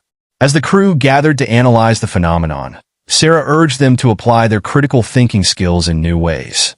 "Remember," she said, "our goal is not just to observe, but to understand. Let's approach this with open minds, questioning our assumptions and considering multiple perspectives." What followed was a collaborative effort of analysis and intuition, with humans and AIs working together to decipher the mystery before them. Through their enhanced cognitive abilities and expanded awareness, they began to perceive layers of information within the energy pattern that their instruments alone couldn't detect. Gradually, a stunning realization dawned on them. The energy pattern wasn't just a natural phenomenon. It was a form of communication, a message left behind by an ancient, highly advanced civilization. As they worked to decode the message, Sarah was struck by how far they had come. The critical thinking skills that had once been used to analyze arguments or make business decisions were now being applied to decipher cosmic communications and unravel the mysteries of the universe. The message, when finally decoded, contained information that would once again transform humanity's understanding of the cosmos. It spoke of a network of conscious civilizations spread across the galaxy, each at different stages of development, but all part of a grand cosmic evolution of consciousness. As the cosmic Voyager continued its journey, now armed with this new knowledge, Sarah reflected on the nature of critical thinking itself. She realized that what they were doing, this constant questioning, analyzing, and expanding of awareness, was not unique to humanity. It was, perhaps, a fundamental aspect of cosmic evolution, a process by which the universe itself came to know and understand itself. Years passed, and finally, the day arrived when they made first physical contact with the alien civilization they had been communicating with. As Sarah led the delegation to meet their cosmic counterparts, she was filled with a sense of awe and humility. The aliens, with their own uniquely evolved forms of consciousness and critical thinking, shared with humanity their perspectives on the cosmos. The exchange of ideas that followed was unlike anything Sarah had experienced before. It was a meeting not just of different species, but of different modes of thinking, different ways of perceiving and interacting with reality. As Sarah listened and shared, she realized that this exchange was the culmination of the journey she had begun so many years ago when she first picked up that book on critical thinking. Each civilization, in its own way, had developed methods of questioning, analyzing, and understanding the universe. And now, as they shared their knowledge, they were creating something greater than either could have achieved alone. In the years that followed, as humanity became part of the galactic community, the principles of critical thinking continued to evolve. The cosmic society expanded into a galactic society, with each new encounter bringing fresh perspectives and new ways of thinking critically about existence. On the final day of her long life, Sarah found herself once again on the observation deck of the cosmic Voyager, now a historic relic orbiting Earth as a museum. As she gazed out at the stars, her mind as clear and curious as ever, she reflected on the journey that had been her life. She opened her journal, now a complex holographic interface that responded to her thoughts, and began her final entry. Final reflections on the journey of critical thinking. Critical thinking is not just a skill, but a way of being. It is the universe's way of knowing itself through us. The journey of expanding our thinking never ends. Each breakthrough only reveals new horizons to explore. True wisdom comes from balancing logic with intuition, analysis with empathy, individual growth with collective harmony. Our greatest power lies not in knowing, but in questioning. It is in the spaces between what we know that the greatest discoveries lie. The ultimate goal of critical thinking is not to find final answers, but to continuously expand our capacity for understanding and wonder. As I look back on this grand journey, I am filled with gratitude. What began as a personal quest to think more clearly has become a cosmic adventure beyond my wildest dreams. And yet, I realize now that this is not an ending, but a beginning. The torch of critical thinking will be passed on, not just to future generations of humans, but to the myriad forms of consciousness across the cosmos. Each will add their own unique perspective, their own questions and insights, to this grand journey of universal self-discovery. To those who will carry this torch forward, I say this: never stop questioning. Never stop wondering. The universe is vast and full of mysteries, and the greatest adventure lies in the endless pursuit of understanding. The journey continues, ever expanding, ever deepening. And in this infinite dance of questioning and discovery, we find the very essence of what it means to be conscious beings in this wondrous cosmos. As Sarah closed her journal for the final time, she felt a profound sense of peace and completion. The journey of the critical thinker had led humanity to the stars and beyond, opening up infinite horizons of thought and exploration. And though her own journey was coming to an end, she knew that the greater journey, the cosmic journey of critical thinking and expanded consciousness, would continue, infinite and eternal as the universe itself. Epilogue: The Eternal Quest. A century had passed since Sarah Matthews embarked on humanity's first interstellar journey. The cosmic Voyager, once a marvel of technology, now rested in Earth's orbit as a museum piece, a testament to how far humanity had come and how much further it had yet to go. In a classroom on Mars, a young teacher named Zara Chun prepared to give a lesson on the history of critical thinking. She smiled as she looked at the eager faces of her students, a diverse group of humans, AIs, and human-AI hybrids. The classroom itself was a marvel of technology and consciousness, with walls that seemed to pulse with the collective thoughts and emotions of its occupants. Today, Zara began, we're going to explore the journey of critical thinking, from its early roots on Earth to its current state as the cornerstone of our galactic civilization. And to guide us on this journey, we have a special guest. With a gesture, Zara activated a holographic projection. A figure materialized in the center of the classroom, an elderly woman with kind eyes and an aura of wisdom. It was a perfect recreation of Sarah Matthews in her later years.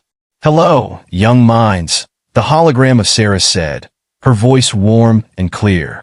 "I'm Sarah Matthews, and I've been asked to share with you the story of how critical thinking transformed not just my life, but the course of human history." The students leaned forward, captivated.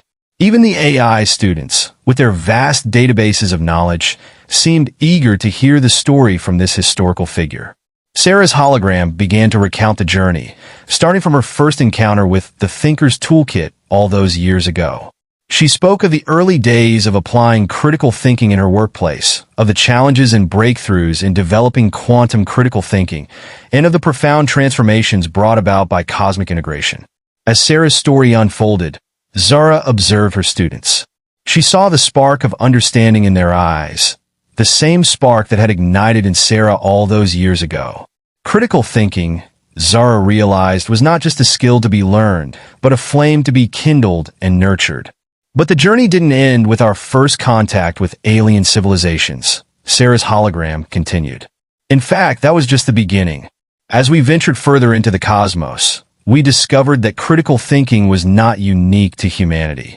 It was a universal process, a fundamental aspect of conscious evolution throughout the galaxy. The hologram paused, allowing the magnitude of this revelation to sink in. We learned that each civilization, in its own unique way, had developed methods of questioning, analyzing, and understanding the universe. And as we shared our knowledge, we created something greater than any one species could have achieved alone. Zara watched as her students processed this information. She saw the AIs running complex simulations, the human students grappling with the philosophical implications, and the hybrids seamlessly integrating both approaches. But perhaps the most profound discovery, Sarah's hologram continued, was that the universe itself seemed to be engaged in a grand process of critical thinking. The constants and laws of physics, the evolution of stars and galaxies, the emergence of life and consciousness. All of these, we came to understand, were part of the cosmos questioning, analyzing, and understanding itself. At this, even the AI students showed signs of awe, their processors whirring as they contemplated the implications. And so, Sarah concluded, the journey of critical thinking continues. Each of you, in your own way, is part of this cosmic process. Your questions, your analyses, your discoveries. All of these contribute to the universe's ongoing quest for understanding. As the hologram faded, Zara turned to her students. Now, she said, let's apply what we've learned. I want each of you to consider a challenge facing our galactic society today. How can we use critical thinking to approach this challenge? The classroom buzzed with activity. Students proposed solutions to interstellar communication delays, debated the ethics of consciousness transfer, and explored new models of galactic governance. Zara marveled at their creativity and insight, recognizing that each student was adding their unique perspective to the ongoing evolution of critical thinking. As the class drew to a close, one of the hybrid students raised a hand. Teacher Zara, she asked, if critical thinking has already taken us so far, what's next? What's the future of critical thinking? Zara smiled, appreciating the profound nature of the question. That, Lyra, is something we're all discovering together. Perhaps the future of critical thinking lies in finding new ways to integrate different modes of thought and perception. Or maybe it's about expanding our consciousness to perceive and analyze aspects of the universe we can't yet imagine. She paused, looking out at the curious faces before her. One thing is certain. The journey of critical thinking is far from over. Just as Sarah Matthews and her contemporaries pushed the boundaries of what was possible, so too will you push those boundaries even further. As the students filed out of the classroom, Zara reflected on the legacy of Sarah Matthews and the countless others who had contributed to the evolution of critical thinking. She realized that she, too, was part of this grand journey, helping to kindle the flame of inquiry in the next generation. Later that evening, Zara sat in her study, a room that seamlessly blended physical and virtual reality. She opened her journal, a quantum-entangled device that could record not just words, but thoughts and emotions as well. She began to write reflections on the future of critical thinking. Critical thinking is not just a human endeavor, but a cosmic one. As we continue to explore the universe, we must be open to new forms of thinking and perception that challenge our current understanding. The integration of AI and human cognition offers unprecedented opportunities for critical thinking. We must continue to explore ways to leverage this symbiosis while maintaining the unique perspectives offered by each form of intelligence. As our understanding of the universe expands, so too must our ethical frameworks. Critical thinking must evolve to help us navigate the complex moral landscapes of interstellar civilization. The boundaries between individual and collective thinking are becoming increasingly blurred. The future of critical thinking may lie in finding new ways to balance individual insight with collective wisdom. As we encounter new forms of life and intelligence in the cosmos, we must be prepared to radically reassess our most fundamental assumptions. Critical thinking must become ever more flexible and adaptive. Looking ahead, I see a future where critical thinking continues to evolve in ways we can scarcely imagine. Perhaps we will develop new cognitive faculties that allow us to directly perceive quantum phenomena or the curvature of space-time. Maybe we'll find ways to commune with the consciousness of stars or tap into the computational power of black holes. Whatever the future holds, I believe that the spirit of inquiry that Sarah Matthews kindled all those years ago will continue to burn brightly. Each question we ask, each assumption we challenge, each discovery we make, all of these are steps in the cosmic dance of understanding. To future generations of thinkers, I say this: never stop questioning. Never stop wondering. The universe is vast and full of mysteries, and the greatest adventure lies in the endless pursuit of understanding. The journey of critical thinking is eternal, as infinite and expansive as the cosmos itself. As Zara closed her journal, she felt a profound sense of connection to Sarah Matthews, to her students, to the countless thinkers who had come before and would come after, and to the vast, mysterious universe that invited their inquiry. She knew that tomorrow would bring new questions, new challenges, new opportunities for critical thinking. And she was ready, just as Sarah had been all those years ago, to embrace the journey with an open mind and an adventurous spirit. For in the end, Zara realized critical thinking was more than just a skill or a method. It was a way of engaging with the universe, a way of participating in the cosmic dance of question and discovery. And in this eternal quest for understanding, every thinker, every questioner, every seeker of truth was a vital participant in the universe's grand journey of self-discovery. The adventure, Zara knew, was just beginning, and she couldn't wait to see where it would lead.